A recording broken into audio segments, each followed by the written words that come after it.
Ce soir à Cash, on attaque par une devinette. Dans quelle industrie un patron peut-il déclarer: Nous pouvons améliorer les vies dans le monde entier, créer des emplois et de la prospérité. Bon, ok, ça, tous les patrons le promettent. On y retourne. Nous avons plus de pouvoir dans cette salle que la plupart des gouvernements dans le monde. Waouh, mais bon sang, c'est qui ces gens qui se prennent pour les maîtres du monde? Nouvel indice. Effectivement, les premières patientes, on peut dire que ce sont des cobayes. Oui, malheureusement, oui. Et là, vous vous dites...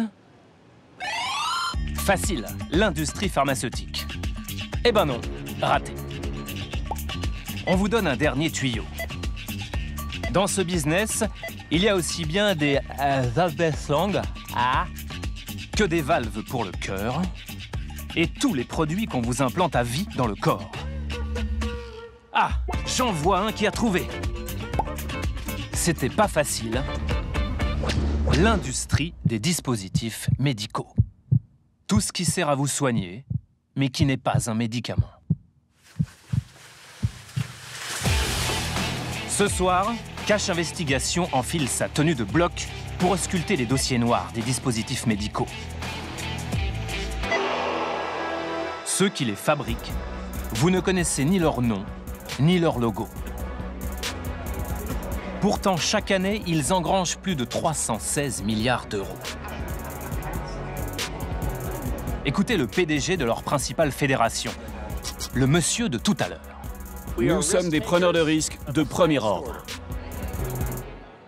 Sauf que les risques, ce sont parfois les patients qui les prennent, sans le savoir. De leur conception à leur implantation, nous avons enquêté sur 3 dispositifs. D'abord des prothèses vaginales vendues, mesdames, comme un remède miracle à vos problèmes intimes, fuites urinaires, descente d'organes, et qui ont transformé la vie de certaines d'entre vous en un enfer. C'est un moment où on a envie de mourir. C'est tellement douloureux qu'on se dit si ça dure, faites n'importe quoi, endormez-moi, tapez-moi sur la tête, mais il faut que ça s'arrête. Et ces douleurs, ces complications, certains industriels les connaissaient avant même de mettre leurs prothèses sur le marché. Ils savaient que la vie de certaines femmes serait gâchée de façon catastrophique par des complications impossibles à traiter. Ils le savaient. 8 ans après l'un des plus grands scandales de l'histoire du dispositif médical.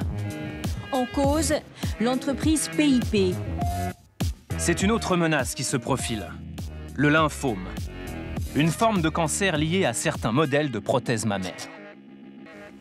Mon premier rendez-vous avec mon oncologiste, les 2 questions, c'est est-ce que je peux éviter la chimiothérapie? Elle m'a dit non. Et la deuxième, c'est est-ce que je peux en mourir? Et elle m'a dit oui. Des implants qui peuvent tuer, mais que font les autorités sanitaires? Eh bien, jusqu'à maintenant, pas grand-chose. Justement, le fait que la NSM n'ait pas réagi en 2015 et ne réagisse toujours pas aujourd'hui, qu'est-ce que ça provoque chez vous? Bah écoutez, en 2015, c'était peut-être une erreur. En 2018, c'est une faute. Heureusement, il y a aussi des dispositifs qui sauvent des vies. Un vrai chef-d'œuvre. Formidable. Comme le TAVI, une valve cardiaque que les firmes veulent étendre au plus grand nombre. Le problème, c'est que ni l'industrie ni les chirurgiens ne connaissent sa durée de vie une fois qu'elle est implantée. Environ la moitié des TAVI sont détériorés au bout de 8 ans. Avant qu'on vous embarque dans le monde merveilleux des dispositifs médicaux, une dernière petite info. Les gens participent à une expérimentation géante. Sauf que pour la plupart, ils n'en savent rien. Et quand ils le découvrent, à cause des complications, ils sont horrifiés.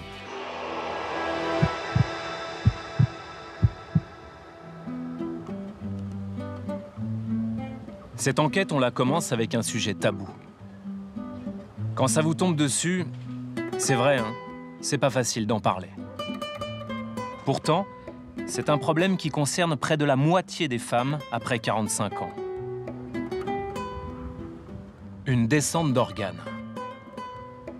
C'est ce qui est arrivé à Natacha Brunet il y a 8 ans. Et c'est en se faisant soigner que sa vie a basculé.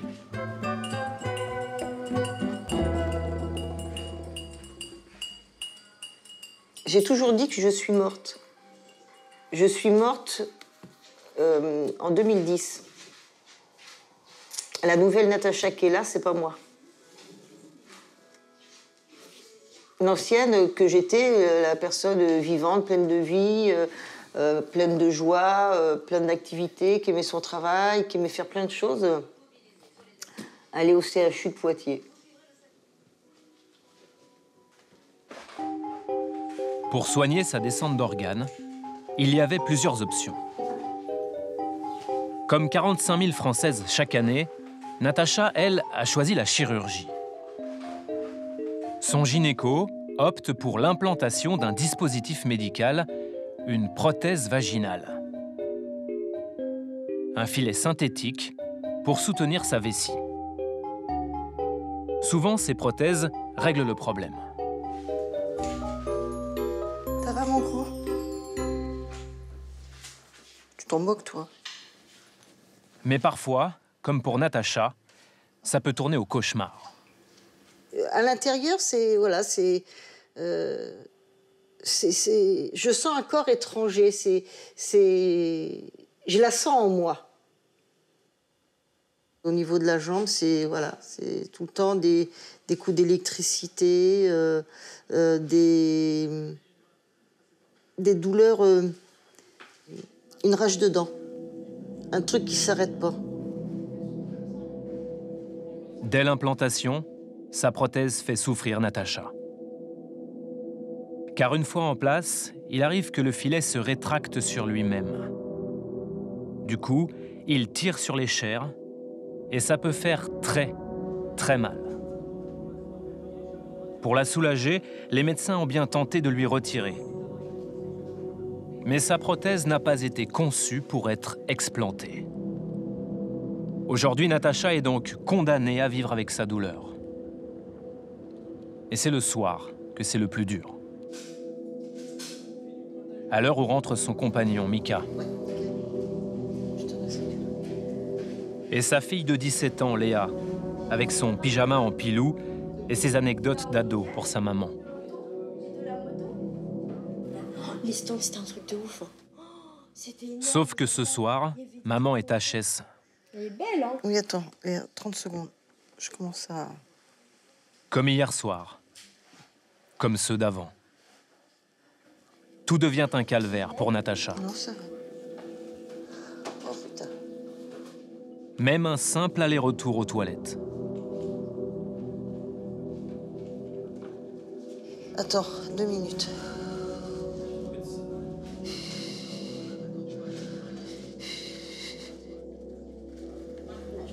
Oui, je sais.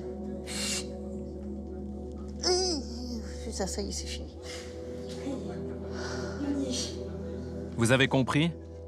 Natacha ne s'attablera pas non plus en famille pour dîner. Ce soir, pour elle... C'est monté un peu vite, là. Juste un cocktail d'antidouleur. Des opiacés, notamment. La dose maximale. Comme ça, on n'en parle plus. 4 fois par jour. Condamnée aux médicaments et à l'invalidité. Ouais. Demain matin. L'intimité aussi, c'est terminé. À demain, mon cœur.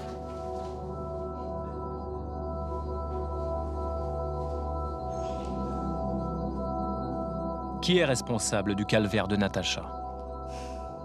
Comment un implant qui doit soigner peut-il détruire une vie?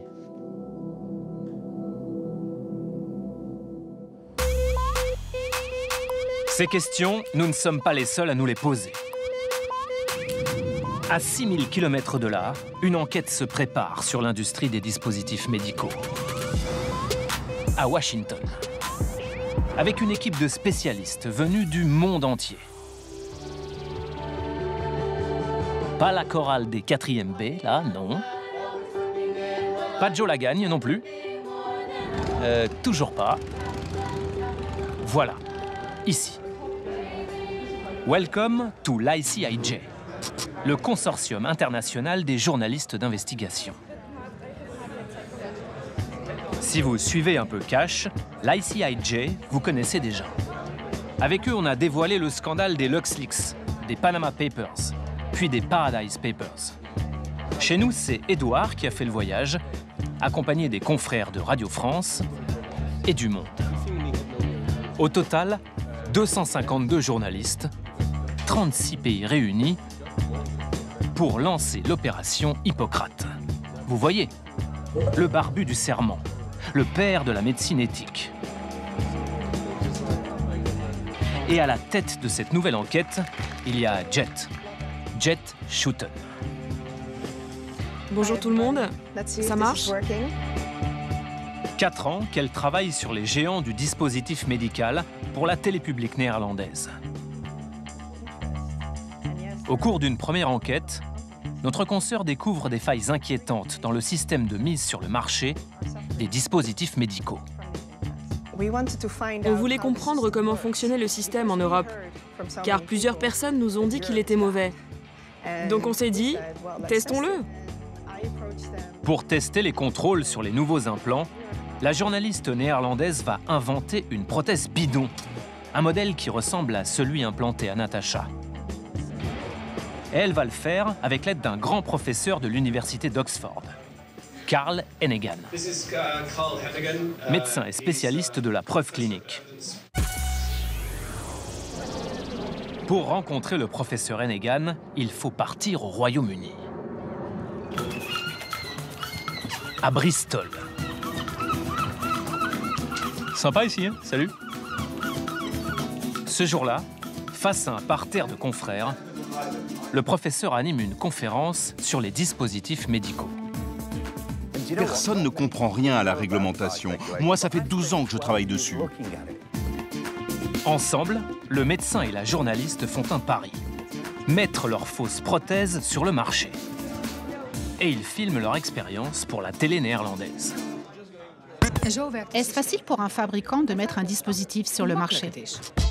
Pendant que Jet Shooten monte une entreprise fictive de matériel médical, iSolve Medical, le professeur Hennegan, lui, constitue le dossier technique pour l'entrée sur le marché de leur implant bidon. Une compilation d'études scientifiques réalisées sur des produits identiques suffit. Ça m'a pris 2 heures de compiler ces études. Je suis allé sur un site de publication médicale, j'ai téléchargé les études présentant les pires complications possibles et je les ai toutes mises dans notre dossier. Dans ce dossier, il indique aussi que leur fausse prothèse est un implant permanent et qu'elle n'a jamais été testée sur des êtres vivants. OK, pour la partie technique. Reste à trouver une photo du matériau pour illustrer le dossier. J'ai demandé à des femmes à quoi ressemblait la prothèse qu'on leur avait posée. Et elles m'ont répondu, « Vous savez quoi? Ça ressemble un peu à un filet à mandarine. » Je me suis dit, « Bingo !» Si vous ne me croyez pas, voici notre photo. Et voilà. Avec ce dossier, ils vont tenter d'infiltrer le marché. Mais avant, il faut quand même qu'on vous explique comment ça fonctionne, l'entrée sur le marché. C'est la minute réglementation. Dans l'Union européenne, si vous voulez vendre un nouveau produit, un téléphone, un casque de vélo, des raquettes de ping-pong ou un implant, il faut que votre produit ait la marque CE, pour conformité européenne. Hein? La marque CE? Mais si! C'est le petit logo qu'il y a aussi sur les jouets de vos enfants. La garantie qu'ils respectent les règles de sécurité. Kevin, tu arrêtes avec le robot maintenant. On reprend. La marque CE pour les implants, c'est pareil, à un détail près. Cette marque doit être délivrée par un organisme notifié. Un cabinet d'audit habilité par les autorités. Pour accéder au marché européen, il faut avoir son feu vert. Quand un industriel a recours à l'un de ces organismes notifiés, il peut négocier le prix de la procédure. C'est ce que découvre la journaliste en entamant les démarches. Est-ce qu'il serait possible d'avoir une remise? Je peux vous faire 10% de remise. Elle peut aussi choisir l'organisme qu'elle veut, n'importe où en Europe. Jet va donc en rencontrer plusieurs, dans la peau d'une fausse directrice commerciale et avec une caméra cachée. Premier verdict sur son dossier. Ce que j'ai vu dans votre dossier, de manière générale, il y a des données scientifiques. Une liste complète d'études ne tombe pas du ciel. C'est le résultat de longues heures de travail sur ce produit.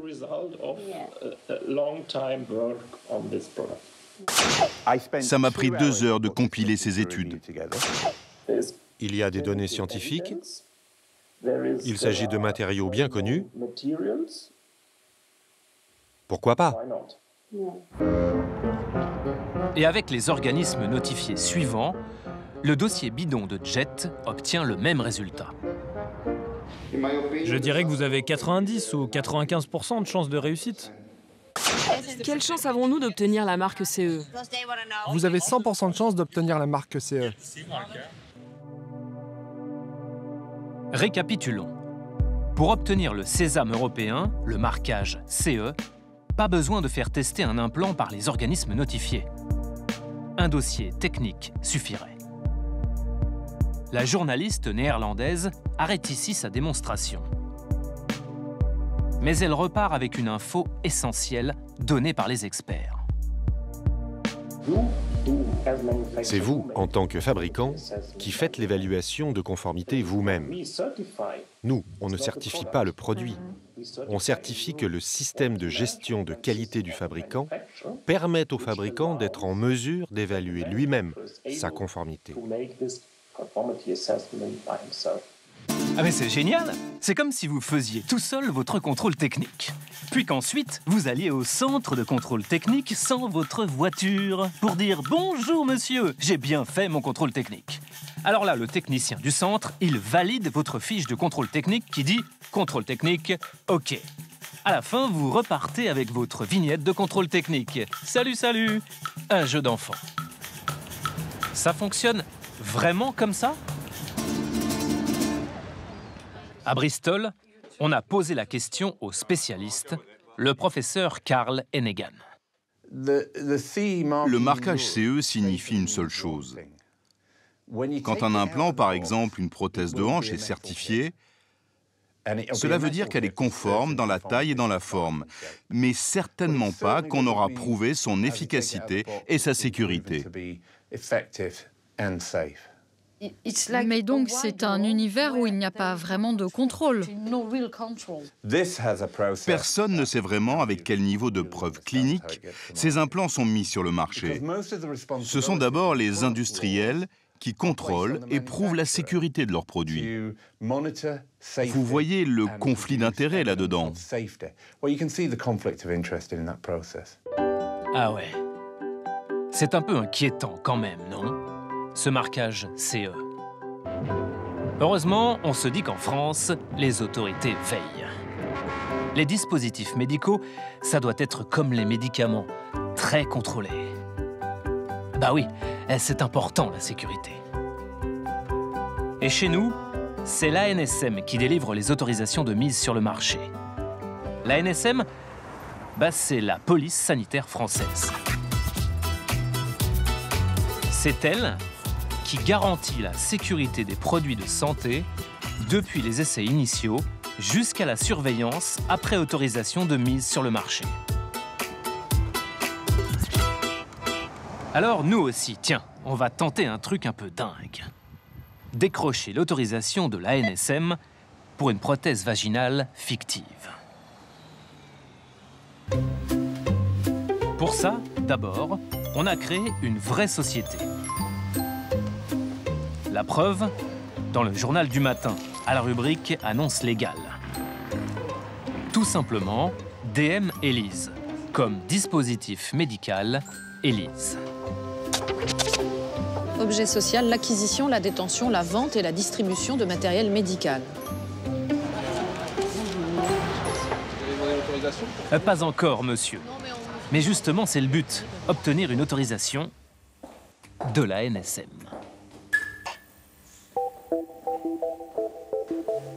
Dans notre société, DM Elise, notre produit star s'appelle Esolve TEM.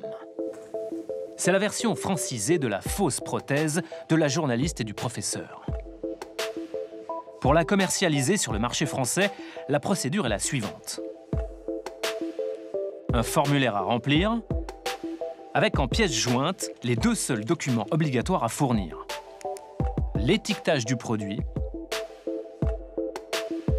et sa notice d'utilisation, c'est-à-dire le dossier du professeur Hennegan, traduit et remanié sous la forme d'une vraie notice. Quant au marquage CE, nous donnons le nom d'un organisme notifié que nous n'avons jamais contacté.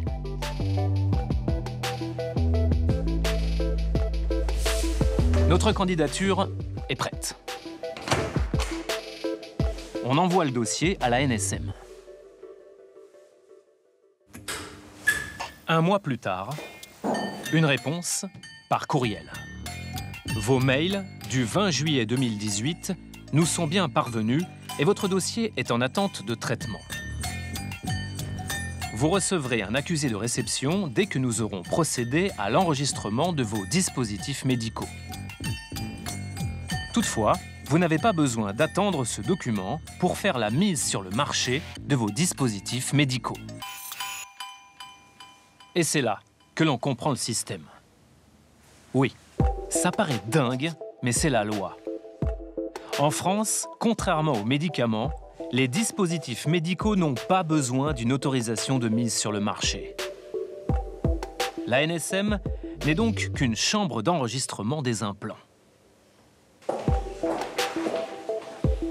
En fait, il suffit d'avoir la marque CE délivrée par un organisme privé, et c'est tout. Alors, évidemment, nous avons plein de questions à poser à la NSM. Dans la maison, l'homme de la situation, c'est Jean-Claude Ghisselin, le directeur adjoint de l'agence. Très bien. Enchanté de faire votre connaissance. Moi aussi, monsieur Ghisselin. Ravi. Avant, monsieur Ghisselin était responsable de l'évaluation des dispositifs médicaux.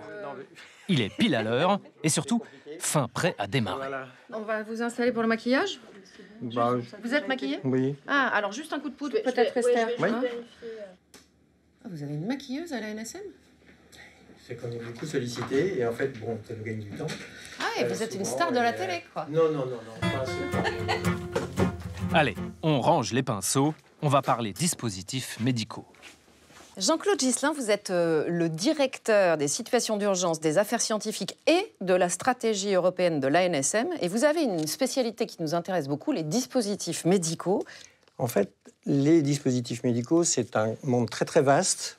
On dénombre 23 000 catégories dans la nomenclature internationale. Ça vous donne l'idée du paysage. Mais j'imagine que vous, l'ANSM, ici, vous pouvez nous garantir que tous les implants qui sont mis en vente sur le marché français ont été contrôlés rigoureusement par vous avant d'être implantés sur des patients. Alors, la réglementation européenne en vigueur prévoit que le contrôle et la surveillance des fabricants qui mettent sur le marché des implants est confié à des organismes de certification qui vérifient la conformité à la réglementation CE. La réglementation est en ce sens très différente de celle des médicaments et l'agence n'a pas de compétences pour délivrer des autorisations de mise sur le marché. Donc ça veut dire qu'on peut mettre sur le marché une prothèse de hanche, une prothèse de genou, une prothèse vaginale, une prothèse mammaire, sans AMM, sans autorisation de mise sur le marché. Et ça veut dire que donc tous ces implants sont beaucoup moins contrôlés que les médicaments. Aujourd'hui, les implants sont contrôlés par les organismes de certification qui eux-mêmes sont sous le contrôle des autorités. De fait, vous êtes obligé de leur faire confiance. Ce sont les organismes notifiés qui vont, oui ou non, donner le tampon CE à un implant, à un dispositif médical. Et une fois que c'est fait, vous me dites, nous, on n'a pas de possibilité de contrôle. Donc, vous êtes obligé de leur faire confiance. Non, nous avons une possibilité de contrôle immédiatement à l'arrivée sur le marché, mais donc a posteriori. Oui. A posteriori. Oui. Comprenez que moi, en tant que patiente, Ça me rassure qu'à moitié. Mais je le comprends et je peux vous dire que ça n'est pas forcément quelque chose qui nous satisfait. C'est simplement l'état actuel de nos possibilités dans l'état du droit européen qui s'applique en France. Est-ce que l'ANSM demande le certificat CE aux industriels, par exemple? J'imagine que ça, pour vous, c'est très important et que tout ça est très vérifié. Très clairement, c'est le premier élément qu'on vérifie lorsqu'on s'intéresse à un produit donné. C'est essentiel. Donc ça, c'est essentiel, bien sûr. C'est essentiel. Et de savoir qui a fait la certification, si elle est ancienne ou récente, puisque voilà, tout cela sont des éléments à prendre en considération. Alors c'est étonnant ce que vous nous dites, parce que ce n'est pas du tout ce qu'on a constaté, nous, en fait. On a fait une expérience, on a créé une vraie société qui s'appelle DM, comme dispositifs médicaux, ELISE. Et on a voulu commercialiser un dispositif médical bidon, une prothèse vaginale. Évidemment, ce dispositif médical n'existe pas et il n'a pas de marquage CE. Bien sûr, on a rempli votre formulaire qui est ici, on a tout fait comme il faut et on vous l'a envoyé. Et voici la réponse que nous a envoyé votre service. On va le regarder ensemble. Voilà, vos mails du 20 juillet 2018 nous sont bien parvenus et votre dossier est en attente de traitement. Et puis un peu plus bas, toutefois, vous n'avez pas besoin d'attendre ce document pour faire la mise sur le marché de vos dispositifs médicaux. Une réaction? Oui. D'abord, un commentaire. On ne peut pas bloquer la mise sur le marché. Le droit européen nous en empêche. Notre implant imaginaire, on l'a déclaré dans la catégorie 2B, c'est-à-dire à risque potentiel élevé. La catégorie qui est réservée aux implants permanents. On se dit que la ANSM, sur ce genre d'implant-là, où il y a clairement un risque potentiel élevé, vous avez peut-être regardé ce dossier-là avec un tout petit peu plus d'attention qu'un abaisse-langue. Oui, mais à nouveau, à la fois en 2B, il y a aussi des implants en classe 3, qui sont encore la catégorie au-dessus. C'est ça votre justification? Non, ce n'est pas une justification du tout. Je vous explique simplement que toutes ces procédures de déclaration ne sont pas des procédures de contrôle systématique. Je crois que l'an dernier, on a reçu 6700 déclarations de nouveaux dispositifs arrivant sur le marché français. D'accord ? On est obligé d'essayer d'identifier les produits qui ont un caractère soit de nouveauté, soit pour être contrôlés en priorité, on a en l'état du droit européen. Monsieur Ghislain, on a fraudé sur 4 critères. Vous êtes la police. On s'attend à ce que vous nous arrêtiez. Vous ne nous arrêtez pas, vous nous dites allez-y, mettez ça sur le marché, il n'y a pas de problème. Je vous ai donné toute l'explication du fait que vous décrivez. Disons que ça ne nous suffit pas alors. On ne comprend pas. Je comprends que ça ne vous suffise pas. Effectivement, ça ne nous suffit pas. Alors nous poursuivons l'enquête. Un système qui repose sur la confiance envers les industriels. Du coup, quand ils dérapent, en bout de chaîne, ce sont des scandales sanitaires qui éclatent. C'est l'histoire d'un implant. Le ProLift, présenté comme révolutionnaire à des centaines de milliers de femmes partout dans le monde. Plus de 700 femmes portent plainte contre un géant de l'industrie pharmaceutique. C'est l'un des pires scandales de santé et d'abus de femmes de l'histoire australienne. Cette prothèse, son fabricant l'a retirée du marché en 2012. Mais aujourd'hui, elle est visée par des procédures judiciaires dans 9 pays. Car elle continue à faire des dégâts dans le corps de certaines femmes qui la portent.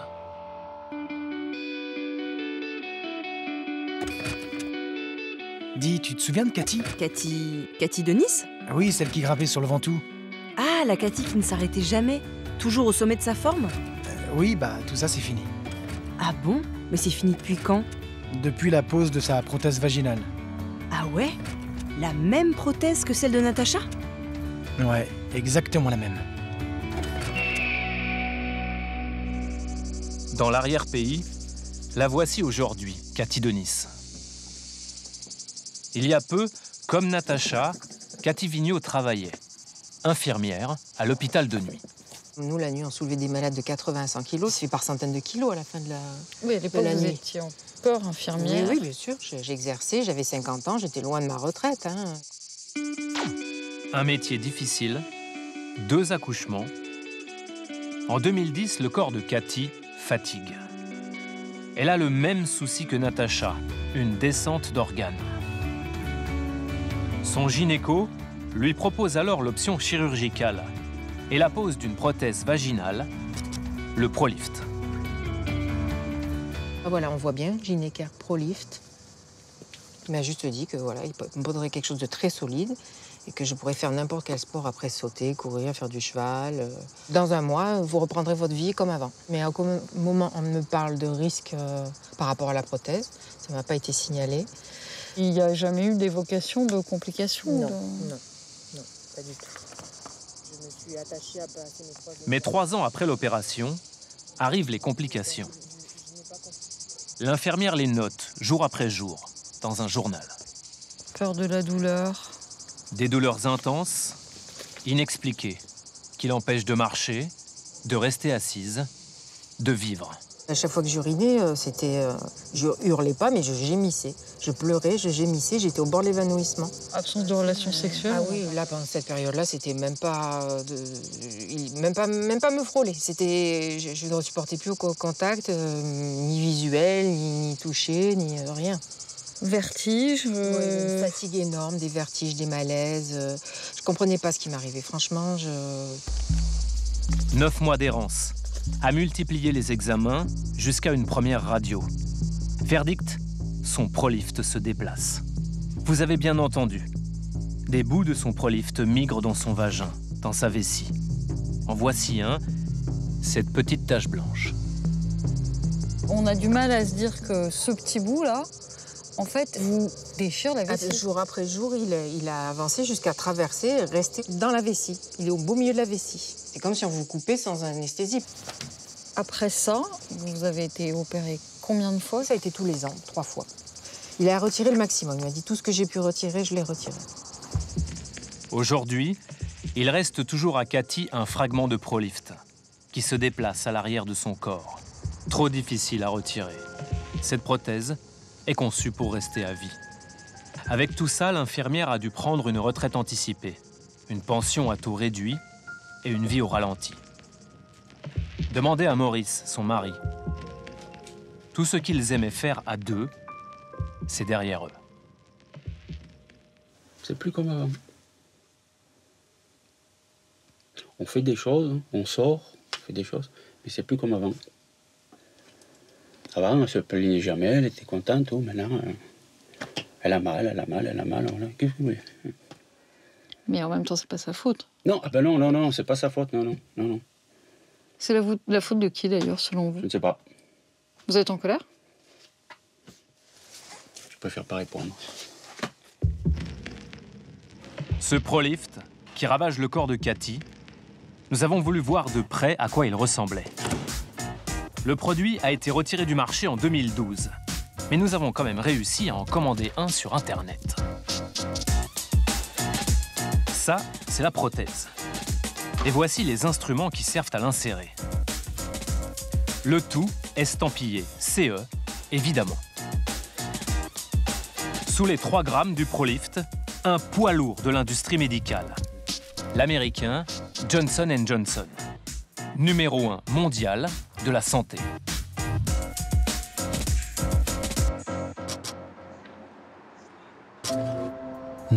Rien n'est plus important pour Johnson & Johnson que la santé du monde. 22,2 milliards d'euros de chiffre d'affaires annuel, rien que pour sa branche dispositifs médicaux. Et derrière ces ventes records, un credo, arrivé le premier sur le marché. Écoutez le directeur de la division dispositifs médicaux, Alex Gorski. C'était en 2011. Depuis, il est devenu le PDG de Johnson & Johnson. Vous savez quoi? Pas besoin d'être sûr à 100%. Quand vous l'êtes à 60, foncez. Si vous passez trop de temps à essayer de comprendre, vous allez perdre la vitesse dont vous aurez besoin ensuite. Ne laissez pas la perfection devenir l'ennemi du bien. Souvenez-vous de ça. Et courez vite. Et la filiale du groupe qui fait la course en tête, c'est Ethicon, Ethicon en français. Ethicon qui a commercialisé le ProLift pendant 7 ans. Ethicon qui, pour dominer le marché des prothèses vaginales, ne laisse rien au hasard. à commencer par le démarchage des médecins. En 2010, dans cette note confidentielle à destination de ses commerciaux, l'industriel établit même un portrait type du praticien à cibler. Un chirurgien dont les valeurs clés sont la richesse, la réputation, l'ego, qui aime skier dans des stations pour millionnaires et conduire une Lamborghini. Bref, le profil idéal selon Etikon du roi des prothèses vaginales. Sauf que l'entreprise est aujourd'hui en pleine tourmente, à cause notamment du Prolift. Nous redécollons pour les États-Unis.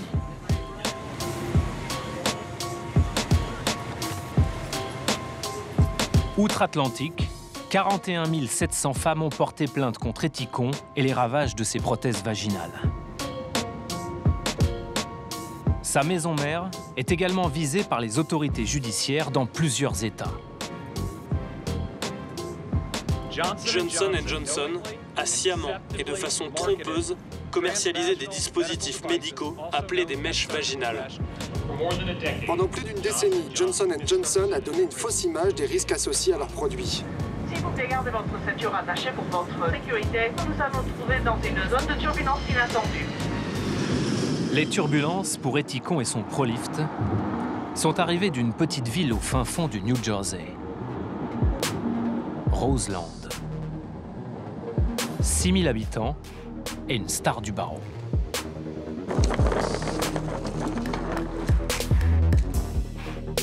Marie Bonjour, je suis Marie, la journaliste française. On vient interviewer Adam Slater.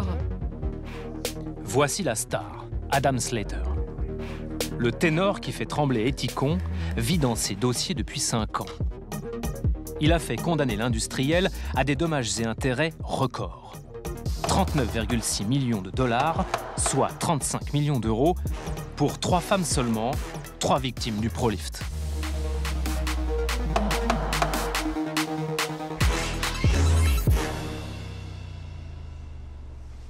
Vous êtes prêt à commencer? Bien sûr. Yeah, bien sûr. Dès que notre soudoué en micro aura équipé le pro du barreau. Vous devez le passer par là, comme ça, et hop, vous le... Comme ça, là. Donc je dois ouvrir ma chemise? En fait, c'est juste pour ça que vous êtes là. Exactement. Forcément, vous êtes française. Oui, c'est pour ça que j'ai fait 6000 km. Je m'assois là-bas? Si on a fait ces milliers de kilomètres, c'est qu'Adam Slater est le premier à avoir découvert le dossier noir du Prolift. Le pire dans cette histoire, c'est que Etikon a admis devant moi qu'il savait, avant même de vendre le Prolift, que tout ça pourrait arriver à certaines femmes. Il le savait.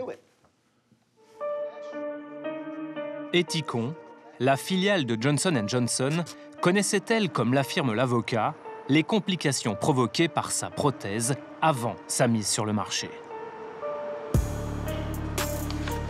Nous avons mis la main sur des documents internes de l'entreprise.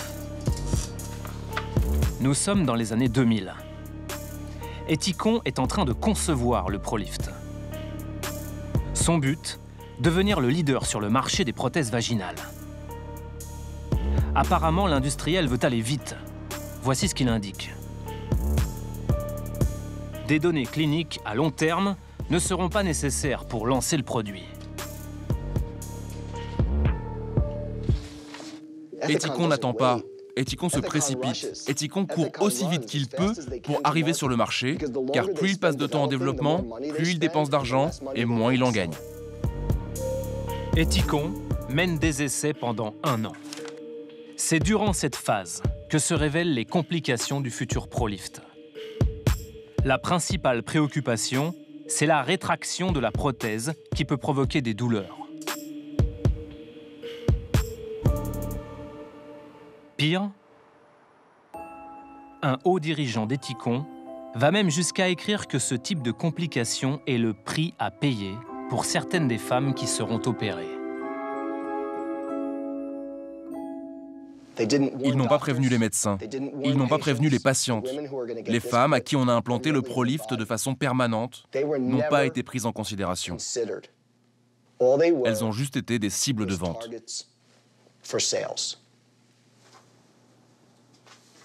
À propos du Prolift, on ne vous a pas encore dit le meilleur. Cette prothèse est une invention française.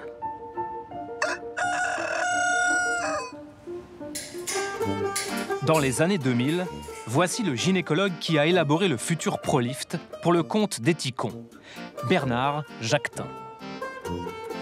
Et figurez-vous que le professeur Jacquetin, lui aussi, a toujours été conscient des douleurs sexuelles que pouvait provoquer sa prothèse. Il le souligne dans ce courriel envoyé à Ethicon l'année du lancement du Prolift. N'est-ce pas cette inquiétude qui me fait dire que je ne souhaiterais pas que ma femme subisse cette intervention? Voilà. Vous avez bien lu. Le professeur Jacquetin a refusé une interview devant notre caméra. En revanche... Allô, bonjour, madame. Madame Maurice au téléphone? Oui, bonjour, professeur Jacquetin. C'est le professeur Jacquetin. Par téléphone, l'inventeur a tenu à revenir sur le scandale de sa prothèse. Il ne sait pas qu'il est enregistré. Je dirais que le problème, il commence à être derrière nous maintenant. Le problème, il n'est pas derrière certaines femmes. Le problème, il est encore dans certaines femmes. Je ne suis pas d'accord. On doit pouvoir les soulager, ces femmes. Ça nous a permis aussi de beaucoup progresser dans la connaissance des douleurs du périnée, dans les nerfs qui sont concernés à ce niveau-là, etc., etc. Bah donc elles vous ont servi quoi, de cobaye? Madame, j'étais sûr que vous sortiriez ce mot-là. Est-ce que vous pouvez comprendre qu'un jour, à un moment, vous avez une innovation? Effectivement, les premières patientes, on peut dire que ce sont des cobayes. Il y a des gens qui essuient les plâtres des innovations. Oui, oui, oui, malheureusement, oui. Mais comment l'éviter? Entre le franc-parler du professeur Jacquetin et ce pavillon dans le Poitou, il y a l'épaisseur d'un Prolift. Rappelez-vous, celui qui torture Natacha et met sa jambe gauche au supplice. Sa jambe qu'elle aimerait se faire amputer. Ce matin, pour la première fois, Natacha va découvrir l'implant à l'origine de ses souffrances. Ah, et en vrai, en plus? C'est exactement le modèle qu'on vous a implanté, celui-là.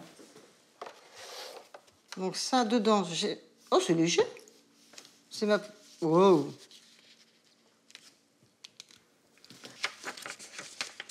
C'est juste ça qui me bouffe la vie. Je croyais que c'était beaucoup plus... par rapport à ce que je ressentais, j'avais l'impression que c'était beaucoup plus massif, beaucoup plus... Nous traduisons à Natacha les documents montrant qu'Ethicon et le professeur Jacquetin étaient au courant des risques de complications dès le développement du Prolift. Ah, je suis même très en colère. Et ça date de 2005. Voilà. J'étais opérée en 2010. Cherchez l'erreur. Je suis très énervée. Très, très énervée, très contrariée, et ça me bouffe. Et ça me rassure parce que... Quand je disais que j'avais mal à certains endroits, que j'arrivais plus à faire l'amour et que... Ça m'énerve.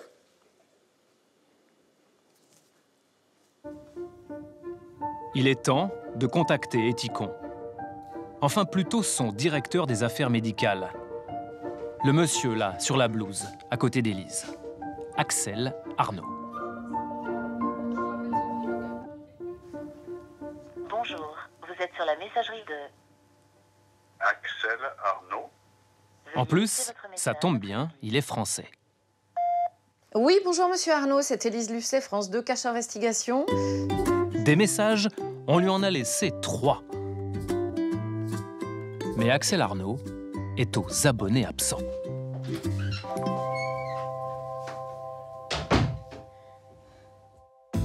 Nous avons tout de même fini par recevoir ce long courriel du service communication d'Ethicon.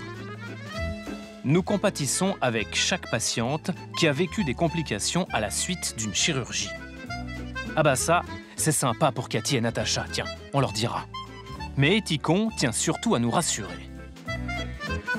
La décision d'arrêter la commercialisation des treillis Prolift était une décision commerciale. Nous continuons d'avoir confiance dans la sécurité et l'efficacité des treillis Prolift. Nous savons à qui nous devons aller poser nos questions maintenant. Les autorités sanitaires. En 2016, l'ANSM a mis les prothèses vaginales sous surveillance.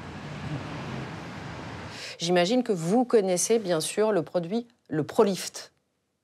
Oui. Oui, vous le connaissez. Oui, oui. Vous en avez entendu parler. Oui. Il fait partie de la liste des prothèses vaginales qui ont fait scandale.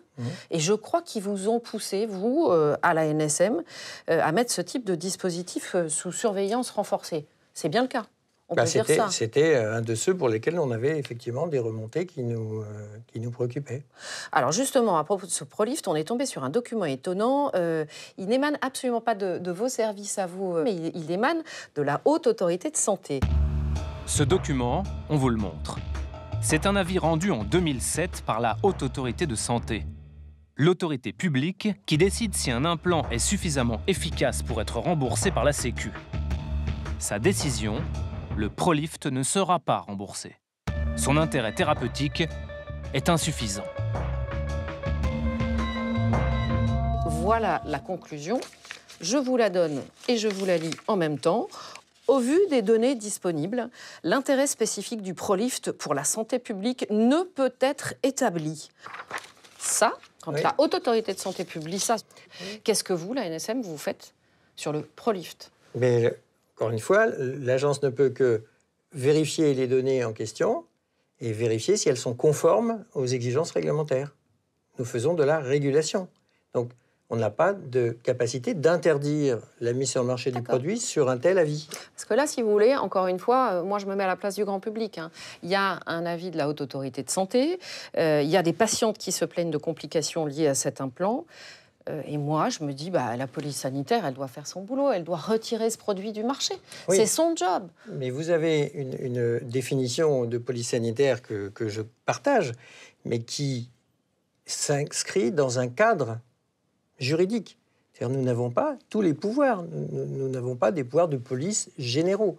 Si vous aviez agi dès 2007, on se dit que c'est peut-être beaucoup de souffrances qui auraient été évitées pour des femmes. Ça, je ne peux que vous donner raison. Oui.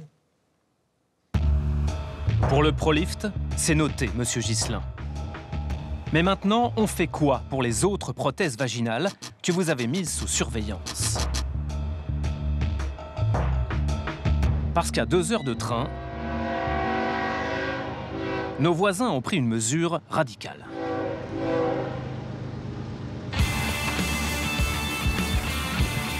En juillet 2018, au milieu de notre enquête, l'Angleterre suspend l'implantation des prothèses vaginales dans les hôpitaux publics.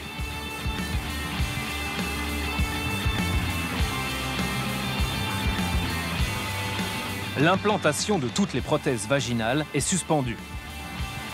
Le gouvernement suspend la pose des implants vaginaux dans les hôpitaux publics. L'industrie a failli dans l'information des médecins sur les risques des prothèses vaginales. À l'origine de ce moratoire, une mobilisation sans précédent sur les réseaux sociaux. Et plus particulièrement celle d'une communauté d'internautes, Sling the Mesh. En français, balance ta prothèse. Un groupe qui rassemble aujourd'hui près de 7000 membres. Avec à la tête de la fronde, une victime directe de ces implants vaginaux. Rendez-vous à Piccadilly Circus.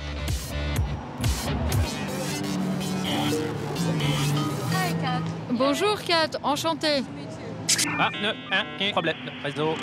Ah, ça y est, je vous vois. C'est après son 2e accouchement que Kat Sansom se fait implanter une prothèse vaginale. Parce qu'elle est incontinente. Bah oui, les prothèses vaginales, ça sert aussi à ça.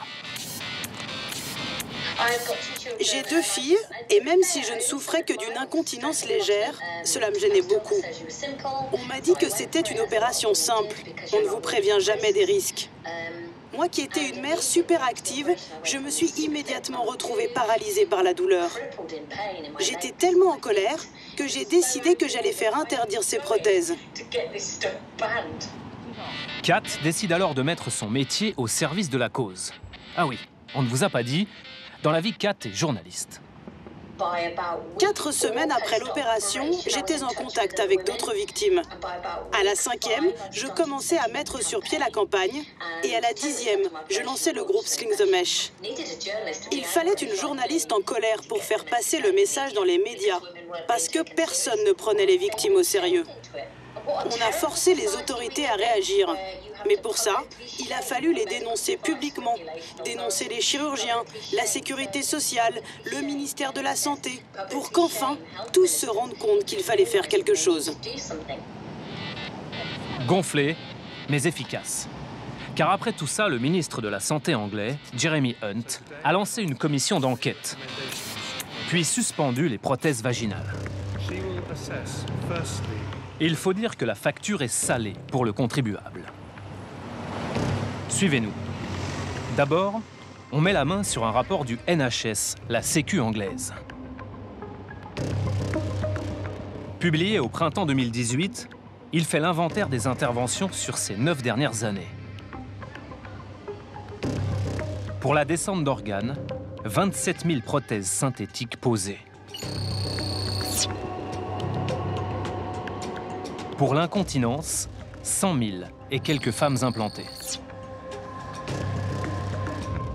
Le rapport évalue aussi le nombre de reconsultations que ces opérations ont générées.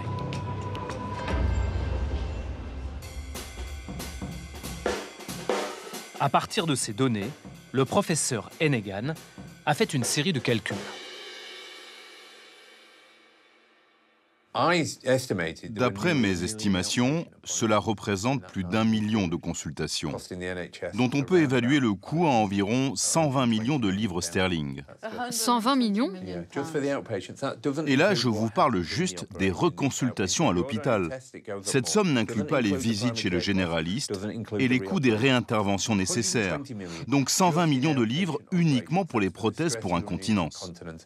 Pour la descente d'organes, j'ai calculé qu'il y en avait pour 55 millions de livres, le tout pris en charge par notre sécurité sociale. Oui, mais ça ne concerne que les surcoûts des complications avant la suspension. Dans les années à venir, toutes ces femmes vont continuer à coûter de l'argent. Oui, exactement. Donc, si vous ajoutez le coût estimé des complications dans les années à venir, mon évaluation totale approche les 245 millions. Combien? 245 millions de livres. Il ne s'agit que des consultations à l'hôpital, donc c'est une sous-estimation significative. 245 millions de livres, soit environ 278 millions d'euros. Alors qu'on implante chaque année en Angleterre 4 fois moins de prothèses pour incontinence que chez nous. De notre côté de la Manche, en France, où, souvenez-vous, ces implants sont sous surveillance, que vont faire les autorités? Cette question, nous sommes allés la poser à la ministre de la Santé. Bonjour, j'ai l'impression de vous accueillir chez vous. Oui, mais j'ai rarement ici. Agnès Buzyn, médecin et ancienne patronne de la Haute Autorité de Santé. Une précision, avant de commencer, on avait prévenu qu'on allait parler prothèse vaginale. Je voudrais vous parler d'un sujet tabou, les prothèses vaginales. Est-ce que vous considérez, vous, aujourd'hui, en tant que ministre de la Santé, qu'elles posent un problème sanitaire? Vous parlez de quelle prothèse vaginale? Excusez-moi. Ce sont les prothèses vaginales, donc on pose pour incontinence, ou celle qu'on pose pour descente d'organes. Oui. On en pose beaucoup en France. Est-ce que vous considérez qu'effectivement, ça pose un problème sanitaire? Je ne sais pas vous répondre, Madame Lucet. C'est les agences sanitaires qui sont en charge de l'évaluation. Moi, tant qu'on ne me remonte pas des événements indésirables graves sur des dispositifs, je ne peux pas avoir cette information. Je ne suis pas moi-même, vous imaginez, les... 1 million de dispositifs médicaux qui existent dans notre pays. Pour le coup, je vous pose cette question parce qu'en Angleterre, l'implantation des prothèses vaginales est suspendue depuis juillet dernier et c'est votre homologue, pour le coup, le ministre de la Santé britannique, qui a pris cette décision d'un côté de la Manche à l'autre. Est-ce que vous allez prendre la même décision? Pourquoi pas? Je ne sais pas. Je regarderai évidemment quelles sont les alertes. Vous découvrez le sujet? Alors, oui, je découvre le sujet, mais écoutez, je ne suis pas évidemment alertée sur toutes les surveillances renforcées de l'ANSM. Ça représente des dizaines et des dizaines de produits. Pourtant, le ministre de la Santé, c'est-à-dire votre homologue, a pris cette décision en juillet dernier. Je voulais vous montrer autre chose qui moi, me laissait à penser que vous étiez au courant de ce problème. C'est ce ministre de la Santé, cette fois en Australie, qui vient de présenter ses excuses aux victimes des prothèses vaginales. Écoutez ce qu'il dit. Au nom du gouvernement australien, je présente nos excuses à toutes les femmes qui ont eu des douleurs atroces provoquées par l'implantation de prothèses vaginales. Excuses publiques, on l'entend. Oui, suspension de la plupart des implants vaginaux en Australie. Est-ce que vous êtes certaine qu'il faut encore attendre en France? On se dit, en Grande-Bretagne, ils ont pris cette décision. Je ne vous dis pas qu'il faut attendre. Vous me montrez évidemment quelque chose qui se passe dans un autre pays et j'en prends acte. Simplement, dans 2 autres pays. Oui, dans 2 autres, et j'en prends acte. Ce que je dis, c'est qu'il y a plein de décisions de police sanitaire que nous prenons en France en anticipation, et que d'autres pays découvrent aussi parce que nous n'avons pas les mêmes systèmes de vigilance. Vous êtes en train de me dire que sur ce problème, on est en retard? Je ne sais pas. Je ne sais pas ce que l'ANSM aura à me montrer, mais je ne vais pas faire l'avocat des dispositifs médicaux. Je ne vais pas faire l'avocat. Je suis convaincue que les dispositifs médicaux sont insuffisamment régulés. Donc la bataille, je la connais. Donc je ne vais pas vous dire que ça se passe bien. Je dis que c'est une zone d'ombre, que c'est une zone d'inquiétude pour les ministres, que c'est très difficile à suivre. Ouais. Donc en fait, vous essayez de me montrer que je défends des choses indéfendables, alors que je suis en fait 100% d'accord avec vous. Je pense que les dispositifs médicaux sont insuffisamment régulés et que c'est une zone d'inquiétude pour la ministre que je suis. En fait, précisément, on vous demande juste ce que vous faites par rapport aux prothèses vaginales. Donc quand vous voyez, pardonnez-moi, je vous repose cette question, le ministre de la Santé britannique puis le ministre de la Santé australien qui prennent ces décisions, est-ce que vous, Agnès Buzyn, vous dites en France sur ces prothèses vaginales, effectivement, il faut maintenant prendre une décision? Je vais interroger évidemment l'ANSM pour avoir une note. Il me faut quand même une note et que je sache exactement quel est le niveau d'inquiétude de l'ANSM. Les décisions, c'est évidemment toujours la ministre qui les prend. Je ne vais pas me défausser sur mes agences sanitaires. Mais ceux qui m'alertent et qui disent qu'il faut prendre telle mesure, c'est évidemment des agences qui ont les données chiffrées. Donc je dis simplement, chacun doit faire son travail, l'agence doit me fournir les données et je prends les décisions quand je dois les prendre. Mais ce que je voudrais dire quand même, Madame Lucet, parce que vous me parlez d'un cas précis, c'est toujours très facile de quelque part de dire à un ministre que vous ne connaissez pas. Avec des conséquences très graves pour les patientes. Mais je ne lis pas les conséquences pour les patients. Je dis, il faut juste que j'ai une note. En attendant la note, on va découvrir une situation plus préoccupante. Même lorsque les autorités sanitaires reçoivent des alertes sur un implant, elles tardent parfois à réagir. Lors de notre enquête, on se pose une question toute bête. Quel est le dispositif médical en France qui pose le plus de problèmes?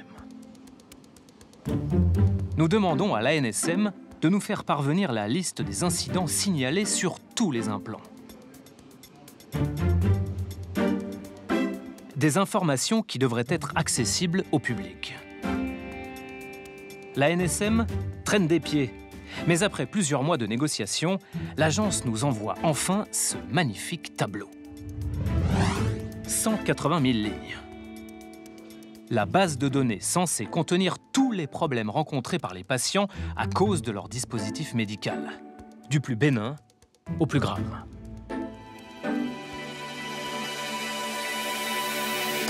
On a fait le tri. Le champion toute catégorie des implants à problème, ce sont les prothèses mammaires. En France, plus de 400 000 femmes en portent. Depuis 2010, nous avons dénombré près de 12 000 incidents liés à ces implants. Pourtant, ces prothèses sont particulièrement surveillées depuis le scandale PIP. L'affaire PIP. Elle éclate en 2010. Des milliers de femmes victimes d'implants mammaires frauduleux. Parmi elles, Joëlle Manighetti. Après un cancer du sein, on lui pose des prothèses PIP. Elle doit subir plusieurs opérations. Nous lui dévoilons le résultat de nos recherches. Oui, ça me sidère. Ça me sidère qu'ils aient des chiffres comme ça et qu'ils fassent rien, quoi. Ça, c'est des chiffres qu'on nous donne jamais. Ça conforte l'idée que PIP, c'était l'arbre qui cachait la forêt et que, quelles que soient les marques, il y a des problèmes. Je me mets à la place de celles qui portent encore des implants et qui se les sont fait implanter récemment en croyant tout ce qu'on leur dit, c'est-à-dire qu'il n'y a plus de problème, que tout est sous surveillance et qu'il n'y a plus de risques et tout ça, et en voyant encore autant de signalements des éléments indésirables, en sachant très bien que tout n'est pas déclaré, je me dis, mais comment vont réagir toutes ces femmes? Aujourd'hui, Joëlle fait partie d'un comité créé par le ministère de la Santé après le scandale PIP. Un comité chargé de suivre les femmes qui portent des implants mammaires. C'est là qu'elle entend parler d'une nouvelle menace. Une forme de cancer, un lymphome anaplasique à grandes cellules, directement lié aux implants mammaires. Ce qui est quand même incroyable, c'est que quand le premier cas est apparu en France en septembre 2011, j'avais fait des recherches sur Internet, et à cette époque-là, il y avait 60 cas de lymphome liés aux implants mammaires répertoriés dans le monde. Aujourd'hui, on en est à 50 cas en France. Le grand public découvre ce nouveau cancer en 2015. Est-ce l'affaire de trop après celle des PIP? Oui, avec la détection d'un cancer qui ne touche que les femmes portant des implants mammaires. Faut-il avoir peur de ces prothèses? La question se pose à plus de 400 000 femmes en France aujourd'hui. Car un lien... Le cancer des prothèses met toutes les autorités sur le pont. Avec un mot d'ordre, rassurer. Les femmes ne doivent néanmoins pas céder à une inquiétude excessive. Sur les plateaux, les autorités défilent. Parmi elles, Agnès Buzyn. À l'époque, elle dirige l'INCa, l'Institut national du cancer. Je tiens ici à rassurer toutes les femmes qui portent un implant mammaire. 18 cas sur 400 000 femmes porteuses d'implants en France. Ça reste une maladie très, très rare. Une maladie rare, mais qui peut être fatale. 16 femmes en sont déjà mortes. Aujourd'hui, 54 cas ont été répertoriés en France. Et 615 dans le monde.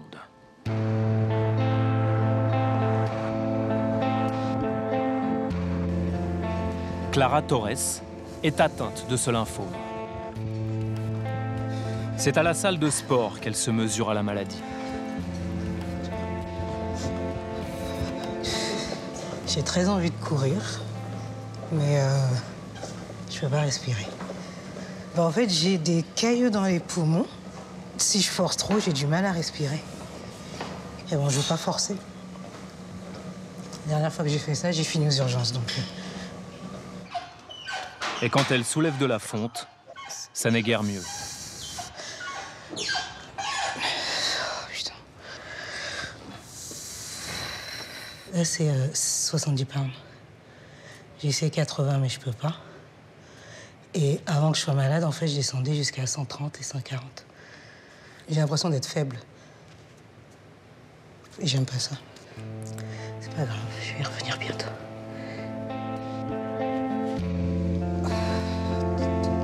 Il n'y a pas si longtemps, c'est Clara qui s'occupait des patients.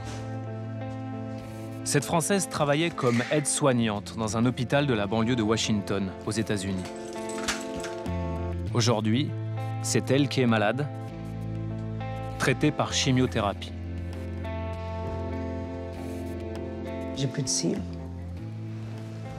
C'est un peu. C'est un peu. Et ouais, donc en fait, tout ce que je faisais...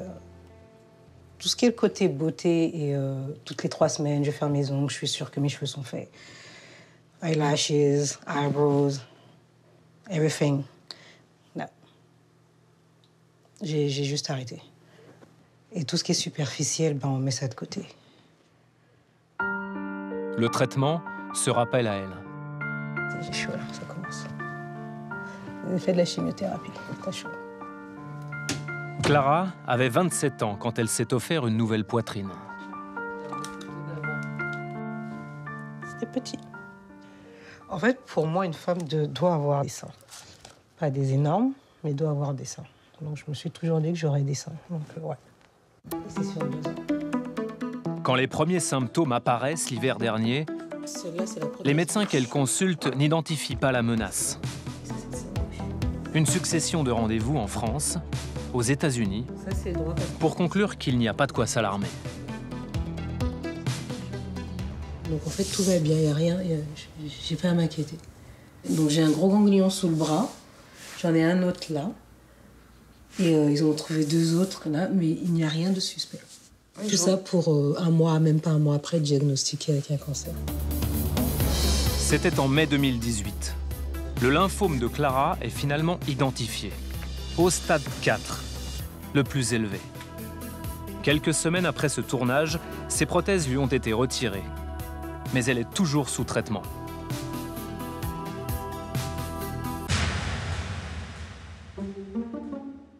Ce qui a provoqué le cancer de Clara, c'est un type bien particulier de prothèse mammaire, les implants texturés. Qu'est-ce que les implants texturés? Écoutons le docteur Mock. Je suis Charles Mock de la clinique esthétique du Michigan. Je suis là pour vous parler des différents implants. D'abord, il y a les modèles classiques, leur surface est lisse. Et puis, il y a les modèles en vogue ces dernières années. Ceux-là, ce sont les derniers modèles. Leur forme est stable. C'est comme ces oursons. Si je les coupe en 2, ils gardent la même forme. Si je coupe l'implant en 2, c'est pareil. Il ne fuit pas. À l'intérieur, c'est solide comme un ourson. En plus de conserver leur forme, leur enveloppe est rugueuse pour mieux tenir en place. C'est pour ça qu'on dit qu'ils sont texturés. Les implants texturés, c'est la spécialité de la marque Allergan. Allergan, ça ne vous dit peut-être rien. Mais si on vous parle de Botox, là, tout de suite, c'est plus clair. Les petites piqûres qui vous font changer de tête. Avec sa gamme Natrel, Allergan, c'est aussi le leader mondial des prothèses mammaires. 400 millions de dollars de chiffre d'affaires, rien qu'avec les seins artificiels.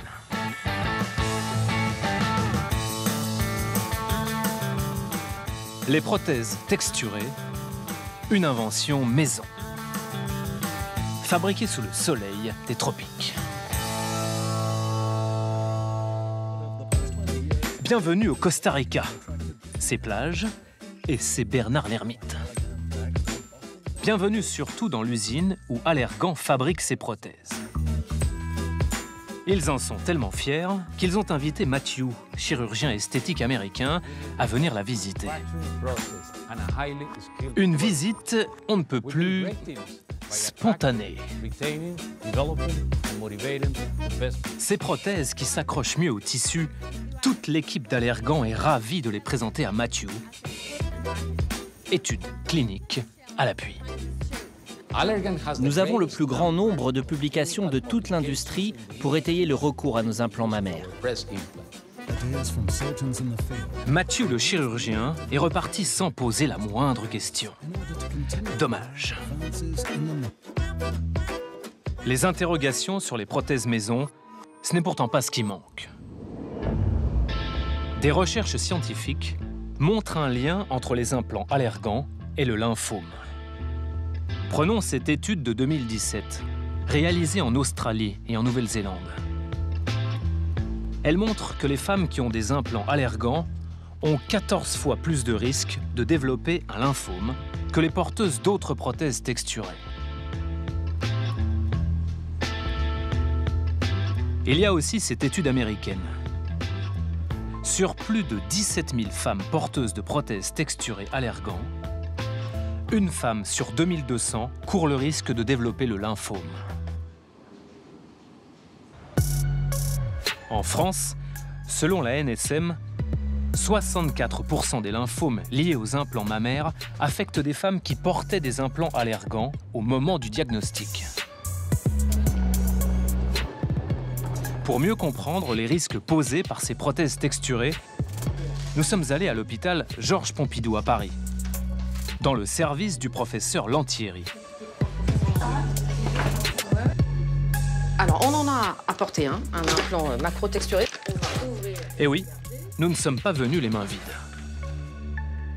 Pour éviter que ces implants ne tournent, parce que si on les met en place au niveau du sein, on se dit ça peut tourner, ça donne une mauvaise forme, on a créé cette texture autour. C'est une texture rugueuse qui, en fait, lorsqu'on met dans le corps, c'est comme un velcro, ça tient à l'intérieur. Alors, le problème que pose cette texture, c'est que cet aspect velcro, cet aspect rugueux, va provoquer une irritation chronique. Ça frotte en permanence. Ce frottement permanent fait qu'il peut y avoir une inflammation chronique, et ce qui fait qu'au bout d'un certain nombre d'années, au bout de 10 ans, il peut y avoir une transformation en lymphome des cellules qui sont autour de la prothèse. Nous, on a passé en revue les différentes études et on s'est rendu compte que le risque augmente considérablement. En 3 ans, on est passé d'un risque de 1 femme sur 30 000 à 1 femme sur 2207. Est-ce que ce chiffre, vous inquiète? Il est extrêmement inquiétant. Il est extrêmement inquiétant. Bien sûr, les patientes ne meurent pas forcément de ce type de cancer, mais ça reste malgré tout un cancer. Un lymphome reste un cancer. Donc, ce n'est pas la peine de remettre des risques à une patiente lorsque ce n'est pas nécessaire. Au vu de ces chiffres, qu'est-ce que vous réclamez, professeur Lantieri, aujourd'hui? Moi, ça fait 2-3 ans que j'affirme qu'il faut interdire ce type de prothèse. Interdire? Absolument. Toutes les prothèses macrotexturées. Je pense que nous n'avons pas besoin. Je dis que ce n'est pas la peine d'attendre. On ne va pas continuer à éventuellement attendre des risques statistiques alors que tous les chiffres nous disent que c'est un problème. Et il n'y a pas vraiment raison d'attendre dans la mesure où nous avons des alternatives. À partir du moment où il y a des alternatives, pourquoi continuer à implanter à des femmes un produit dont on sait qu'il est potentiellement en danger? Ce n'est pas un principe de précaution, c'est un principe de prévention. Le principe de précaution, c'est une mesure pour un risque qu'on ne connaît pas ou qui est hypothétique. Aujourd'hui, on n'est plus dans le principe de précaution, on a le principe de prévention. Nous connaissons ce risque, il est très clair, ce risque existe, il n'y a qu'une seule mesure de prévention, c'est d'arrêter d'en poser. Bah, c'est vrai ça. Pourquoi ces implants texturés sont-ils toujours sur le marché s'ils sont potentiellement nocifs? Que s'est-il passé depuis mars 2015? Oui, souvenez-vous, le vent de panique déclenché par l'apparition des premiers cas de lymphome. À vrai dire, pas grand-chose. L'Agence de sécurité du médicament a bien créé un comité d'experts, un de plus. Rien que pour suivre le lymphome. Problème, ce comité ne s'est pas réuni entre juin 2015 et février 2018. Presque 3 ans. Quand les experts se retrouvent, c'est pour enfin reconnaître que les implants texturés augmentent le risque de lymphome. On progresse. En revanche, ils disent toujours manquer d'informations pour aller plus loin. Conclusion, il faut poursuivre les recherches. Il est urgent d'attendre. L'inertie des autorités n'amuse pas Joëlle Manighetti. Rappelez-vous, elle siège dans l'autre comité, celui des femmes porteuses d'implants mammaires, créé après l'affaire PIP.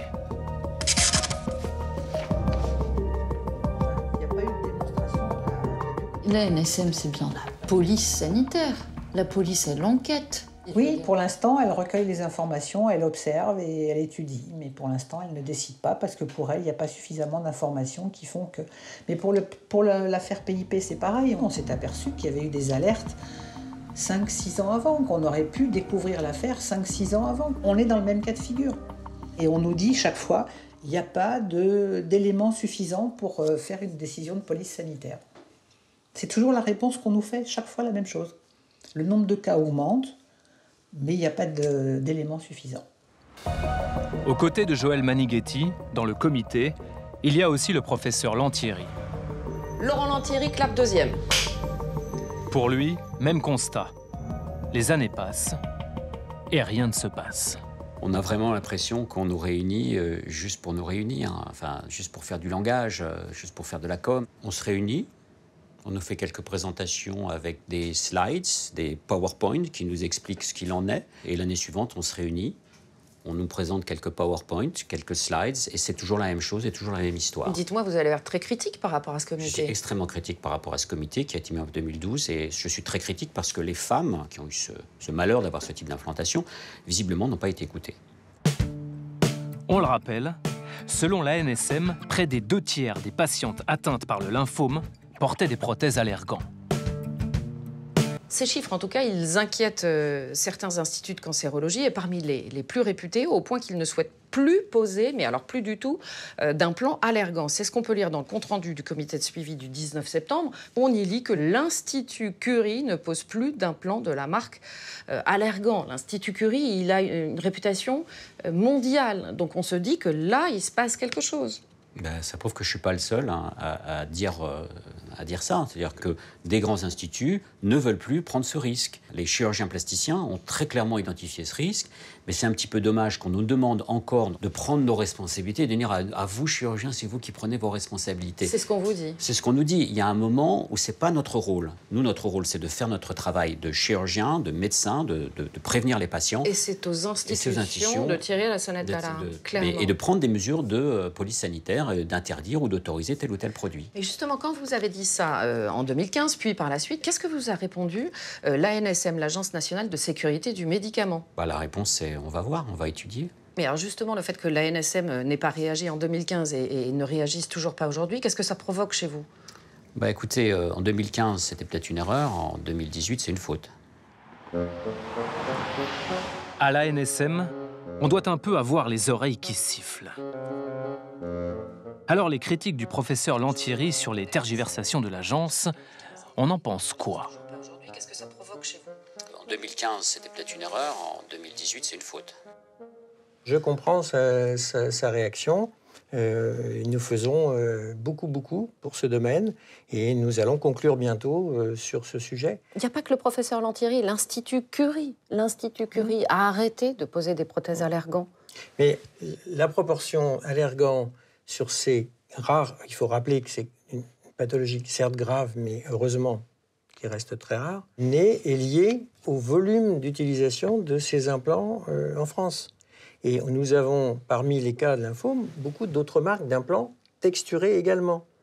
Et donc, ce qu'il nous faut traiter, c'est l'ensemble du sujet et pas seulement le sujet Allergan. Alors, pardonnez-moi, parce que là, on a une étude australienne qui, pour le coup, dit qu'une femme qui a une prothèse Allergan a 14,11 fois plus de risque de développer un lymphome au sein qu'une femme qui a d'autres prothèses texturées. On commence à avoir tous les éléments nécessaires pour mettre au débat public une proposition qui serait d'envisager de supprimer les implants texturés de l'utilisation. Donc la NSM va donner une réponse très rapide.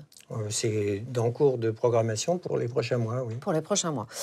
En 2015, lorsque les premiers cas de lymphome se sont révélés en France, la NSM a créé un comité d'experts. En 2015, vous vous êtes réunis 3 fois en 4 mois.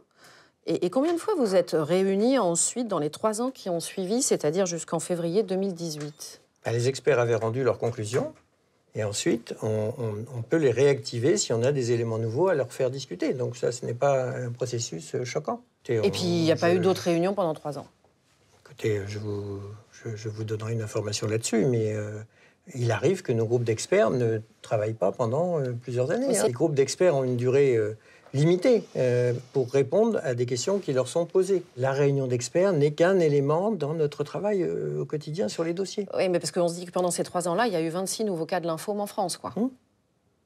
Mais si vous regardez les conclusions de l'Institut national du cancer et d'autres, et aux États-Unis également, il y a des cas aussi sur les implants lisses. D'accord ? Et il n'y a pas eu nulle part d'interdiction d'implants sur cette base. Il n'y a pas de lymphome sur des implants lisses. Si, aux États-Unis, il y a pas confirmé. Non, absolument pas. Il y a 0 cas confirmé sur les implants lisses aux États-Unis. Non, bien, aucun. Écoutez, il n'y en a pas. Je vérifierai. Mais non, monsieur, ne vous donnez pas cette peine. À ce jour, aucun cas de lymphome n'a été recensé sur des femmes qui n'avaient porté que des implants lisses.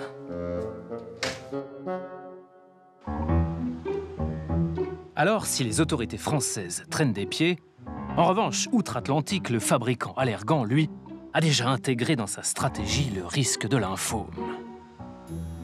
On vous présente Nikki, l'égérie de l'industriel. Je m'appelle Nikki. Depuis mon augmentation mammaire, ma vie a changé. Et je suis très contente du résultat. Contente peut-être, mais prudente aussi. Regardez ce document avec Nikki en couverture. Un contrat de garantie, comme pour votre lave-linge. Il est signé Allergan. Depuis janvier 2018, cette garantie couvre aussi le lymphome. Attention, il faut toujours lire les petites lignes. Si vous développez un lymphome et qu'on doit enlever vos prothèses, Allergan payera au maximum 7 500 $ pour l'opération. Moins de 7 000 € pour un cancer. Au tarif des hôpitaux américains, ça risque d'être juste. Moi, j'essaie d'avoir une vie équilibrée. Je mange sainement, je fais du sport, je donne des cours de yoga et je m'efforce d'être une source d'inspiration pour les autres. Eh ouais, c'est gentil tout ça. Mais Nikki ne parle pas d'un autre document. Confidentiel celui-ci. La décharge de garantie qu'il faut signer pour toucher les sous. Pour commencer, il faut renvoyer les implants à Allergan. On ne sait jamais. Des fois que la cliente ait envie de les faire expertiser. Ensuite, en échange des 7 500 $, il faut renoncer à toute poursuite contre Allergan. Pour toujours, c'est écrit là, forever. Évidemment, nous demandons une interview et envoyons une longue liste de questions à Allergan. Le groupe finit par répondre. Aucune mention du lymphome dans ce courrier. Une promesse. La santé des patients est la priorité absolue d'Allergan. Et puis cette phrase. Selon les informations scientifiques disponibles, les agences de santé et les fabricants ne recommandent aucun changement. Bon, bah, désolé, alors, on a dû s'inquiéter pour rien. Hein. Mais, le 21 novembre dernier, coup de théâtre. Tu veux bien. L'ANSM, l'Agence de santé française, publie un communiqué. 2 pages pour recommander d'implanter de préférence des prothèses lisses et annoncer une grande consultation sur les prothèses texturées.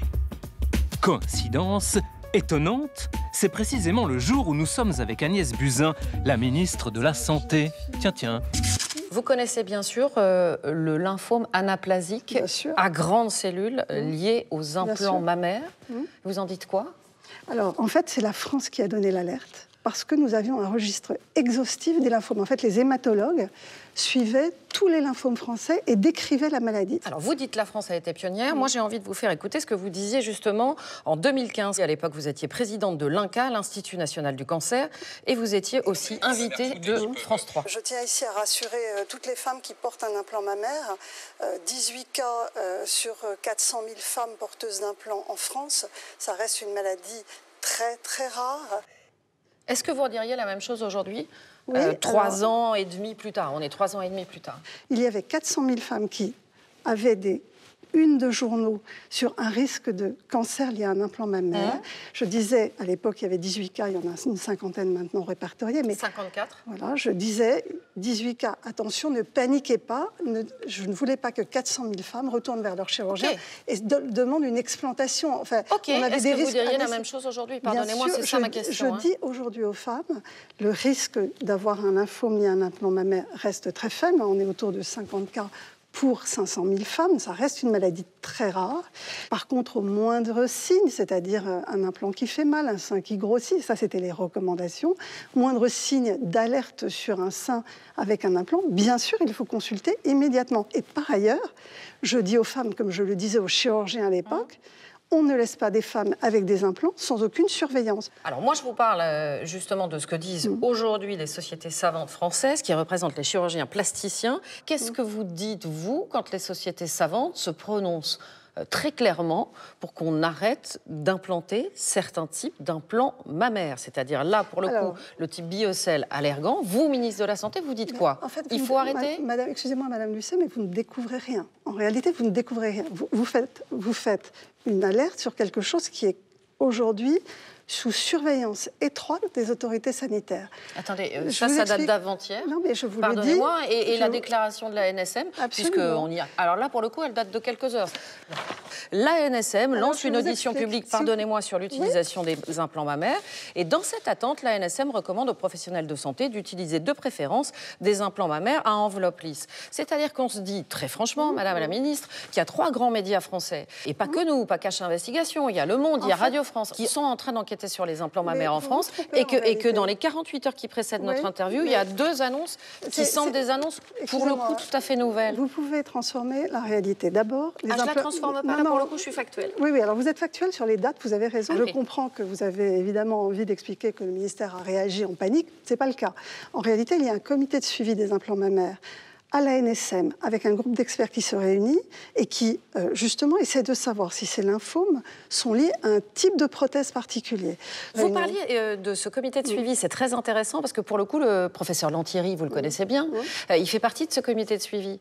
Et il nous dit, en fait, que ça fait 3 ans maintenant qu'il alerte, justement, par l'intermédiaire de ce comité de suivi, la NSM sur la potentielle dangerosité de ces prothèses mammaires texturées, pas forcément uniquement de la marque Allergan d'ailleurs, hein, mais ça fait 3 ans qu'il sonne l'alarme, il n'est pas tout seul. L'Institut Curie a arrêté de poser des prothèses Allergan et l'a fait savoir dans ce même comité de suivi. Donc on se dit que ça fait longtemps que des professionnels éminents, des praticiens, vous alertent la NSM, ça fait au moins 3 ans, et depuis 3 ans, il ne s'est rien passé. Et depuis 48 heures, il se passe beaucoup de choses. Non, il y a un suivi renforcé sur la... Il faut que vous compreniez que sur 50 cas, c'est très difficile de faire une analyse statistique. C'est la raison pour laquelle nous avons demandé les données européennes à l'époque et les données américaines pour avoir plus de cas. Parce que sur le nombre de cas qui étaient disponibles, en fait, les scientifiques n'arrivaient pas à conclure. Et donc, aujourd'hui, les scientifiques pensent que les prothèses texturées sont probablement ou peut-être en cause. Et ils le disent depuis 48 heures. Et donc, c'était il y a 48 heures. Et donc, l'ANSM hier a demandé à ce que, par principe de précaution, on arrête de poser ces prothèses. Ça veut dire que vous, Agnès Buzyn, ministre de la Santé, maintenant, vous dites à tous les praticiens, et vous dites, j'imagine, aux femmes qui peuvent à l'avenir se faire implanter, attention, nous recommandons au ministère très fermement de ne plus poser d'implants texturés. Je vous comprends bien. Oui, absolument. Voilà, c'est dit. Quant à vous, mesdames, qui portez déjà des implants texturés, vous l'avez compris, vous devez consulter votre médecin à la moindre alerte. On vous l'accorde, la face cachée des dispositifs médicaux, c'est angoissant. Mais dans ce monde-là, rassurez-vous, tout n'est pas sombre. Il y a des implants qui fonctionnent et qui sauvent des vies. Des bijoux technologiques qui bouleversent la médecine. Comme cet étrange objet, mi-bague, mi-couronne. Une valve qu'on dépose dans le cœur, sans chirurgie, presque par magie. Cette valve s'appelle le TAVI. Et son histoire, c'est un vrai feuilleton. Allez, allez, venez, c'est l'heure, venez. Ta vie est plus belle, on serait vraiment rien sans elle. Une valve providentielle, plus besoin de scalpel. Avec elle, ta vie est éternelle.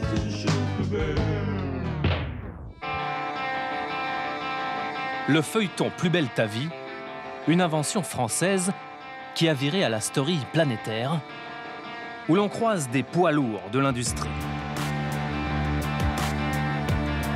Des scientifiques sous influence. Et des patients très convoités. Allez, moteur.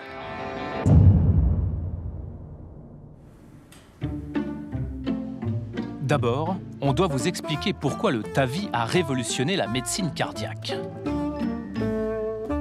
Et pour ça, il faut causer tuyauterie.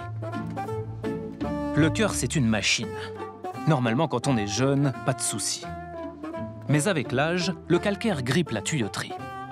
À l'entrée de l'aorte, l'artère irriguant votre corps, il y a une valve qui contrôle le débit du sang. Et quand du calcaire s'y dépose, la valve se calcifie. Ça s'appelle la sténose aortique. C'est un peu comme dans votre machine à laver. Monsieur Jean, ma machine à laver est en panne. C'est grave? Elle est entartrée, votre machine. Regardez la résistance. Elle est pleine de calcaire. Pour la valve aortique, c'est pareil. Avec le calcaire, la valve ne laisse plus passer de sang, comme un tuyau qu'on aurait bouché. C'est la panne. En l'occurrence, la panne, c'est le corps qui étouffe. Et à terme, la mort. Alors on fait quoi, docteur, pour éviter ça? On fait une opération à cœur ouvert et on change la valve. Et pour les patients très âgés qui ne peuvent plus être opérés? Eh bien, justement, pour eux, il y a le TAVI, ça marche très bien. Bon, on va aller voir de vrais médecins, ça sera plus clair. On vous emmène à Rouen, au centre hospitalier universitaire. En 2002, c'est dans cet hôpital qu'on a posé pour la toute première fois au monde la petite valve. Depuis, 1500 TAVI ont été implantés ici. Aujourd'hui, c'est presque devenu une routine. On a le droit d'assister à une intervention. Étape obligatoire, changement de tenue et des petits chaussons très mignons.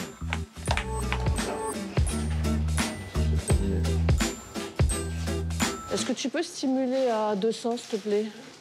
L'avantage avec le TAVI, c'est qu'on peut l'implanter sans opérer le patient. Comme cette dame de 88 ans, qui va rester consciente pendant toute l'intervention. Donc là, madame, la valve, on va la passer par l'artère à droite. Donc j'endors bien la peau, c'est pas une anesthésie générale. Hein. On peut sortir la valve, là. La valve fait plus de 2 cm de diamètre. Pour la faire entrer dans l'artère et ensuite la remonter jusqu'au cœur, il faut la compresser dans ce drôle d'appareil, un crimper, un écraseur de valve.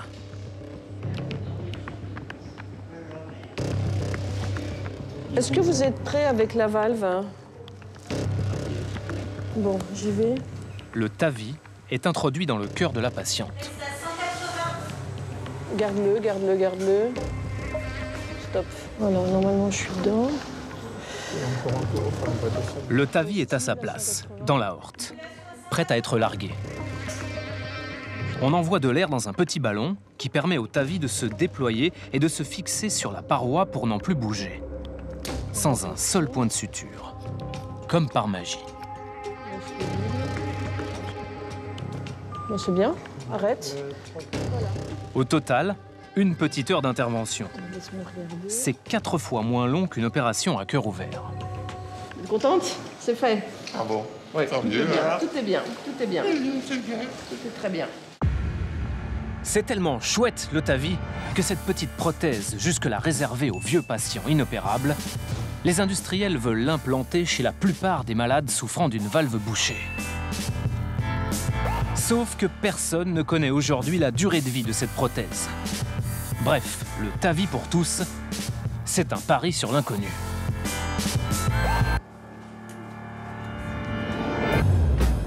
Au printemps, le gratin mondial de la cardiologie se donne rendez-vous à Paris, à l'Euro-PCR. Une sorte de foire pour cardiologues. Avec la quincaillerie dernier cri pour soigner les cœurs malades. Ici, le TAVI est présenté comme un bijou dans son écrin par les industriels qui le fabriquent. Les géants des implants, comme Medtronic ou encore Edwards. Sur le stand d'Edwards, justement, on peut toucher le joyau maison. Vendu en France entre 14 et 18 000 € pièce. Et remboursé par la Sécu. Alors à ce prix-là, Marie, essaye de faire un peu attention, quoi. Hein? Voilà. Elle est passée où?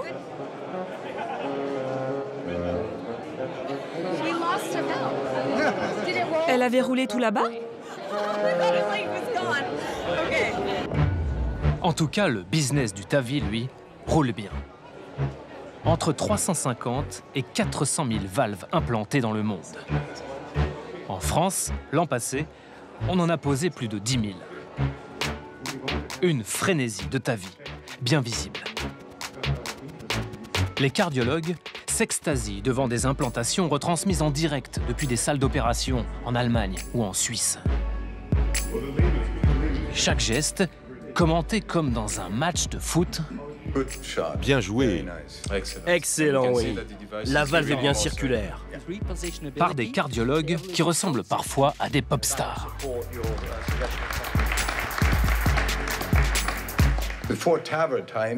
Avant le TAVI, ce patient aurait eu de gros problèmes. Mais grâce à l'équipe, le patient va maintenant très bien. C'est un magnifique exemple de ce que cette technologie peut faire pour un patient très malade. Un vrai chef-d'œuvre. Formidable.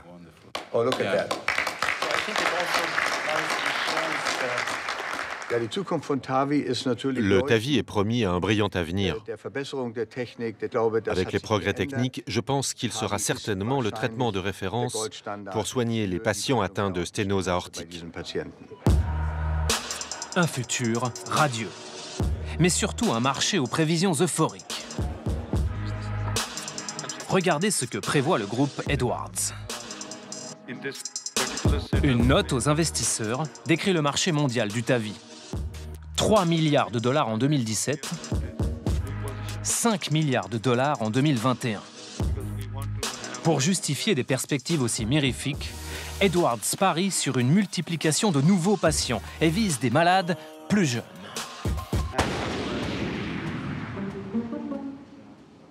Mais il y a une faille dans ce beau plan. Une inconnue qui pourrait tout faire dérailler. Un problème tout simple.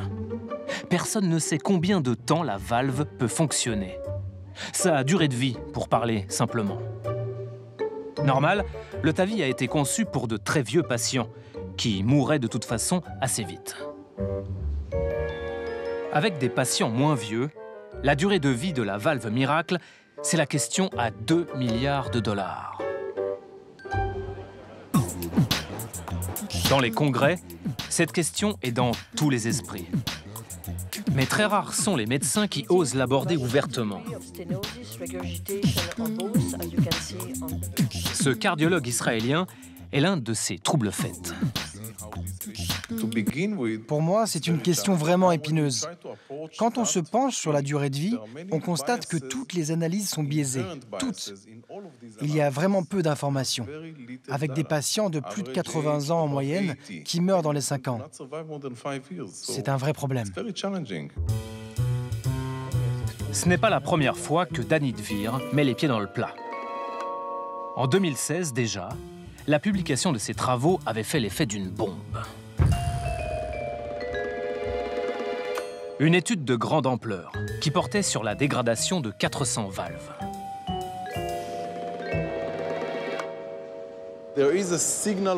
Les premiers signes de dégénérescence apparaissent entre 5 et 7 ans après la pause. Et après 8 ans, la moitié des TAVI sont détériorés. Une valve sur 2 abîmée au bout de 8 ans, selon Danny Dvir. Mais est-il le seul à s'inquiéter de la durée de vie de la valve? Nous nous sommes plongés dans la littérature médicale.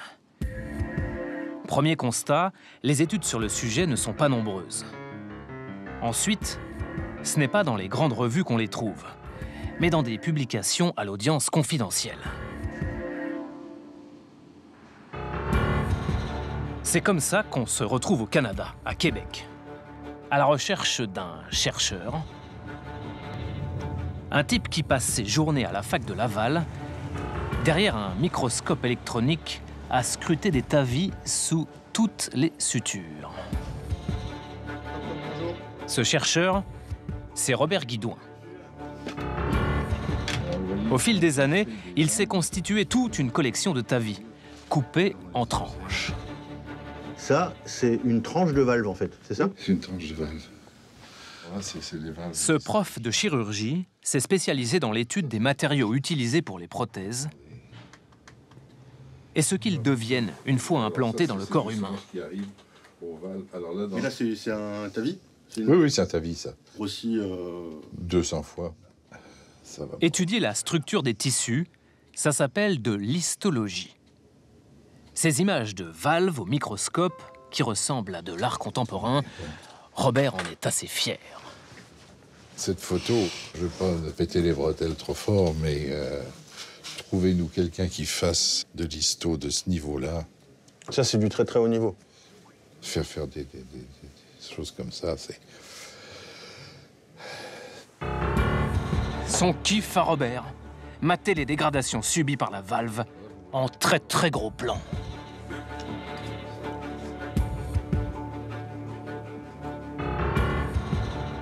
Vous avez une déchirure ici qui est bien évidente. Donc vous avez séparation des différentes couches et c'est là où vous avez des phénomènes de calcification qui se produisent.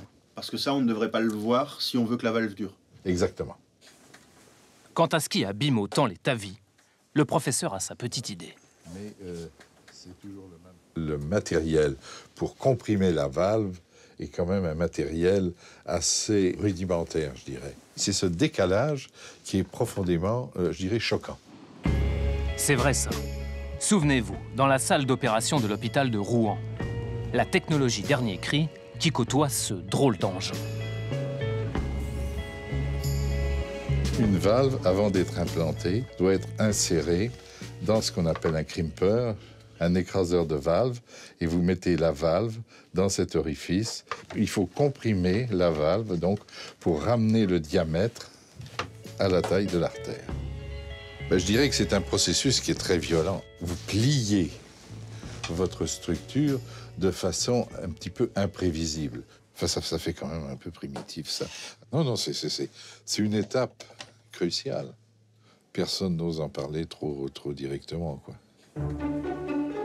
Il sait de quoi il parle. Mener des recherches sur ces fameuses valves est un vrai chemin de croix. Les industriels ne lui en fournissent jamais. Ces valves, finalement, elles se retrouvent entre vos mains. Oui. Mais par quel circuit? Ben, c'est les chirurgiens qui, très gentiment, nous les envoient pour que nous puissions les observer. Parce que sinon, vous n'auriez pas accès à ce type de valve de la part des fabricants? Non. Pourquoi? À moins d'avoir des contrats avec une compagnie, on n'a pas accès facilement avec les compagnies impliquées dans ce matériel. Ah, le merveilleux monde des implants. Quand les industriels donnent des valves à un chercheur, ils ont en général une petite idée derrière la tête. Comme par exemple, étendre l'utilisation du TAVI.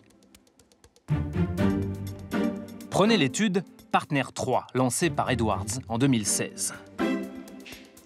On appelle ça un essai clinique. Son but, comparer le TAVI à la chirurgie traditionnelle. Sa cible, les patients qui n'ont pas besoin du TAVI. Ceux qui peuvent se faire opérer sans problème, car ils sont plus jeunes et en meilleure santé. On les appelle les patients à bas risque. Ce sont ces malades que les industriels du TAVI ont très envie de soigner.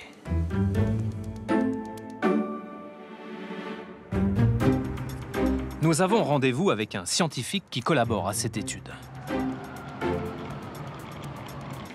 Le professeur Pibaro et son laboratoire participent à l'essai clinique d'Edwards. Ils sont même payés pour ça par l'industriel. Leur mission ? Analyser les données obtenues auprès des malades suivis.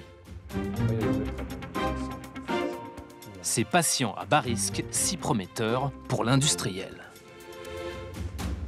Le bas risque, ça représente presque 65% de la population susceptible d'avoir un remplacement valvulaire aortique. Donc c'est une grosse tranche de la population qui pourrait être éligible maintenant à un TAVI si les essais cliniques bas risque s'avéraient positifs. Donc c'est majeur. C'est majeur. Pour le fabricant Edwards, l'étude Partner 3 est donc cruciale. Et les enjeux financiers, colossaux. Soyons clairs, un fabricant de prothèses, il faut qu'il commercialise et qu'il vende des prothèses et qu'il ait un retour sur investissement. Donc il va avoir, bien sûr, tendance à concevoir un protocole qui va cibler une population qui est plus susceptible de bénéficier de la thérapie. Donc, bon, c'est clair, parce que c'est évident. Mais surtout si c'est lui qui paye l'étude. Surtout si c'est lui qui paye l'étude, absolument. Parce qu'une étude comme Partner, ça coûte combien? Écoutez, je ne suis pas dans les petits détails, mais on parle d'études au-delà de 150 millions. Hein, donc 150 millions? Ça peut être 200 millions. C'est colossal. C'est beaucoup d'argent. Tous ces essais cliniques-là, il ne faut pas se leurrer, hein, les essais cliniques dans le domaine pharmaceutique, les dispositifs peut-être encore plus, c'est des très gros montants, des essais cliniques qui coûtent très cher. L'étude Partner 3 coûterait donc très cher, mais elle laisserait de côté un critère essentiel, la durée de vie à long terme de la valve. C'est ce que dénonce un professeur de l'hôpital Henri Mondor, dans la région parisienne. Rachid Zegdi est chirurgien cardiaque. Depuis plus de 10 ans, il mène des recherches sur le TAVI. Selon lui, l'étude du fabricant Edwards n'est pas conçue pour étudier la longévité de la valve. On va suivre les patients, on dit qu'on suit les patients, mais le critère sur lequel est bâtie l'étude, il est sur 1 an. Il n'est pas sur 10 ans. Mais donc c'est pas du tout suffisant en termes de durée pour savoir si la prothèse dégénère ou pas? Non, pas du tout, pas du tout. Ça c'est clair, pas du tout. Alors que c'est, selon vous, la chose la plus importante à regarder si on veut étendre cette valve, dont on ne sait pas combien de temps elle peut durer, à des patients jeunes? Exactement. C'est-à-dire qu'on va juger sur une période très courte l'efficacité d'un produit en omettant le suivi à long terme. C'est embêtant, parce qu'une fois implanté, on ne peut plus retirer le TAVI. Mais attention, pas d'inquiétude. Si le TAVI vieillit mal, une solution existe. Les fabricants ont pensé à tout. Mettons que cette première valve qui a été la première implantée venait à dégénérer. On peut, toujours par cathéter, sans ouvrir le thorax du patient, faire un TAVI dans un TAVI. On va mettre une prothèse un petit peu plus petite à l'intérieur de la première. Comme une poupée russe, quoi. C'est le principe des poupées russes. Et les résultats sont excellents en termes de... Ça marche bien. Donc, ça, c'est jackpot pour les fabricants, parce que si vous mettez 2 TAVI dans chaque patient, c'est... Bien sûr, c'est pas ce qui est souhaité, évidemment, mais enfin, en tout cas, pas par les équipes traitantes.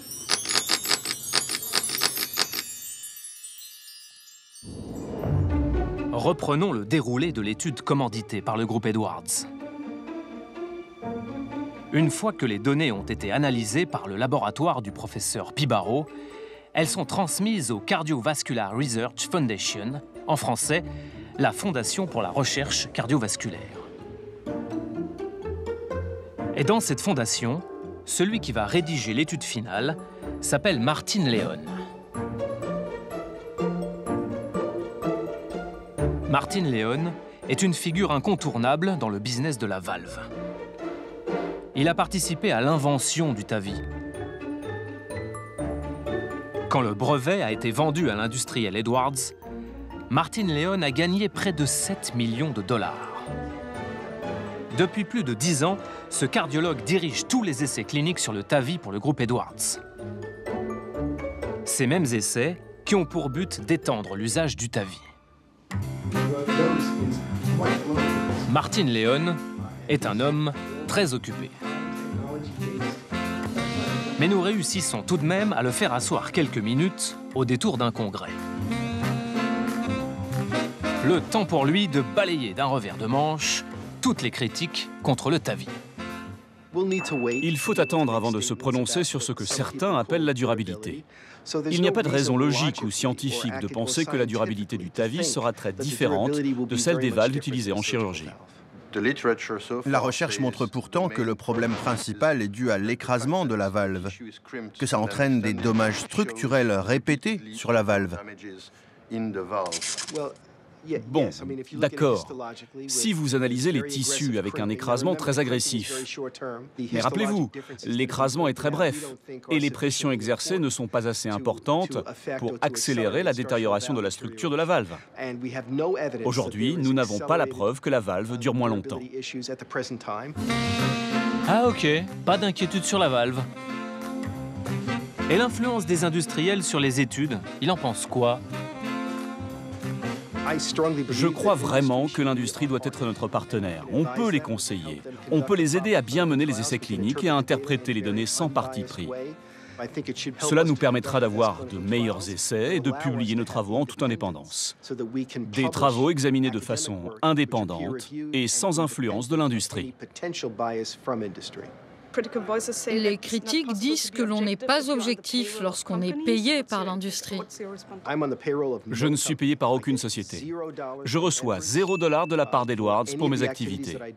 Je le fais de manière indépendante comme universitaire et par le biais de la Fondation pour la recherche cardiovasculaire.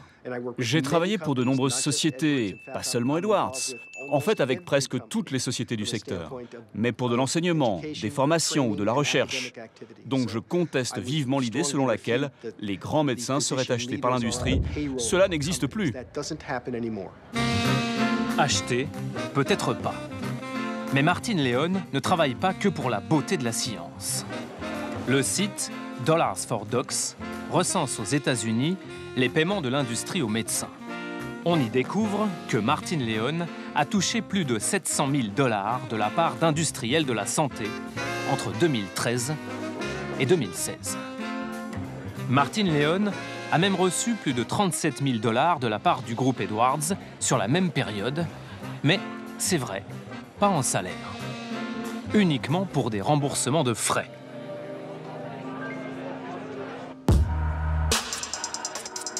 En attendant les résultats des essais cliniques, les industriels prennent les devants. C'est écrit en toutes lettres dans la note aux investisseurs du groupe Edwards. Pour étendre l'usage du TAVI et gonfler le chiffre d'affaires, il faut aussi alerter l'opinion, un objectif crucial, en s'adressant directement au public. Par des campagnes de communication, de sensibilisation. Non, mais vraiment, putain, je te le dis, on a besoin... Pour trouver une campagne de dépistage des valves malades, on n'a même pas eu à se déplacer. Absolument. Non. Il nous a suffi d'un coup d'œil par la fenêtre pour en dénicher une. Face au siège de France Télévisions, une drôle de caravane. Le bus du cœur. Ça tombe bien, on commençait à s'inquiéter pour notre rédacteur en chef. Bah oui, parce que Cache Investigation, c'est vraiment pas de tout repos. Et à son âge, il faut faire attention et surveiller son cœur. On se fend d'une petite visite sans oublier notre caméra cachée. Si tu veux m'emmener, êtes-vous à l'écoute de votre cœur? Écoute ton cœur. Une opération de prévention des maladies cardiaques menée par l'Alliance du cœur. Mon camarade s'inquiète pour ma santé, donc voilà. C'est vrai que c'est pas forcément un modèle que tu viens voir. Il a bien fait de venir, le chef. Ces maladies-là passent plus inaperçues parce que justement, elles ne font pas peur. On a plus peur du cancer parce que c'est un mot qui fout les jetons, mais le cœur, ça fait peur à personne. Quand on parle de traitement, le monsieur dans le bus a clairement sa préférence. Le TAVI, pour nous, c'est vrai que c'est quelque chose de moins agressif, parce qu'une ouverture thorax, c'est une intervention. Une intervention, c'est jamais anodin. Tandis que ce genre de système, c'est pas du tout pareil. Il y a juste une incision, vous n'êtes pas agressé comme quand vous faites vous avez une ouverture comme ça, une belle cicatrice pointée. Je veux dire, c'est pas du tout la même chose. Et quand on parle de financement, c'est l'industrie du TAVI que l'on retrouve. Parce que j'imagine que ça coûte de l'argent pour vous, enfin, quand on est une association de... Alors, on nous demande... surtout, c'est à nous de trouver des financements, ça marche. On est aidé par des industriels, on est aidé par les gens, par des dons. Et c'est quoi ces industriels? Vous avez les professionnels de tout ce qui est matériel médicaux, comme il peut y avoir donc Edwards, il peut y avoir Philips, il peut y avoir Saint-Jude, Abbott. Si on travaille avec certains industriels, c'est justement pour faire des retours sur le vécu. Le bus du cœur a fait le tour des rédactions parisiennes ce jour-là. Cette opération, c'est juste le volet français d'une vaste campagne à travers toute l'Europe. La journée européenne des maladies valvulaires. De l'Espagne à l'Italie, des associations de patients propagent le même message. Écoutez votre cœur. Jusqu'à Bruxelles, avec une délégation reçue au Parlement européen. Main dans la main avec des partenaires industriels, comme Edwards.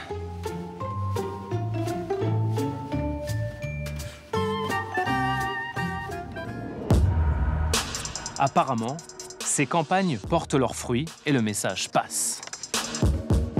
À l'hôpital de Créteil, entre 3 et 5 TAVI sont posés chaque semaine. Le professeur Zegdi fait partie de l'équipe médicale qui décide si les patients sont opérés ou si on leur implante un TAVI. C'est vrai que l'on voit de plus en plus des patients qui demandent eux-mêmes, qui insistent. Ils veulent un TAVI, ils ne veulent pas se faire opérer. Ils ne veulent pas se faire opérer. Quand on est hors indication, admise, hein, ça nous pose un vrai problème. Qu'est-ce que vous répondez aux patients qui vous disent « Moi, docteur, vous ne m'opérez pas, moi je veux un TAVI ». Alors, c'est un vrai problème. Soit vous dites moi je respecte strictement les recommandations et monsieur allez voir ailleurs, soit on revoit le patient une fois, deux fois, on essaye de l'expliquer, puis il y a un moment vous le faites. Mais vous savez, le patient s'il ne veut pas entendre, il fera ce qu'il veut après. Il ne faut pas oublier que le patient est aussi responsable de sa santé.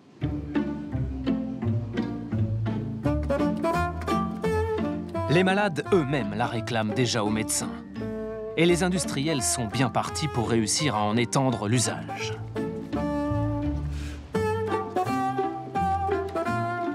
Décidément, le futur est vraiment radieux pour la petite valve.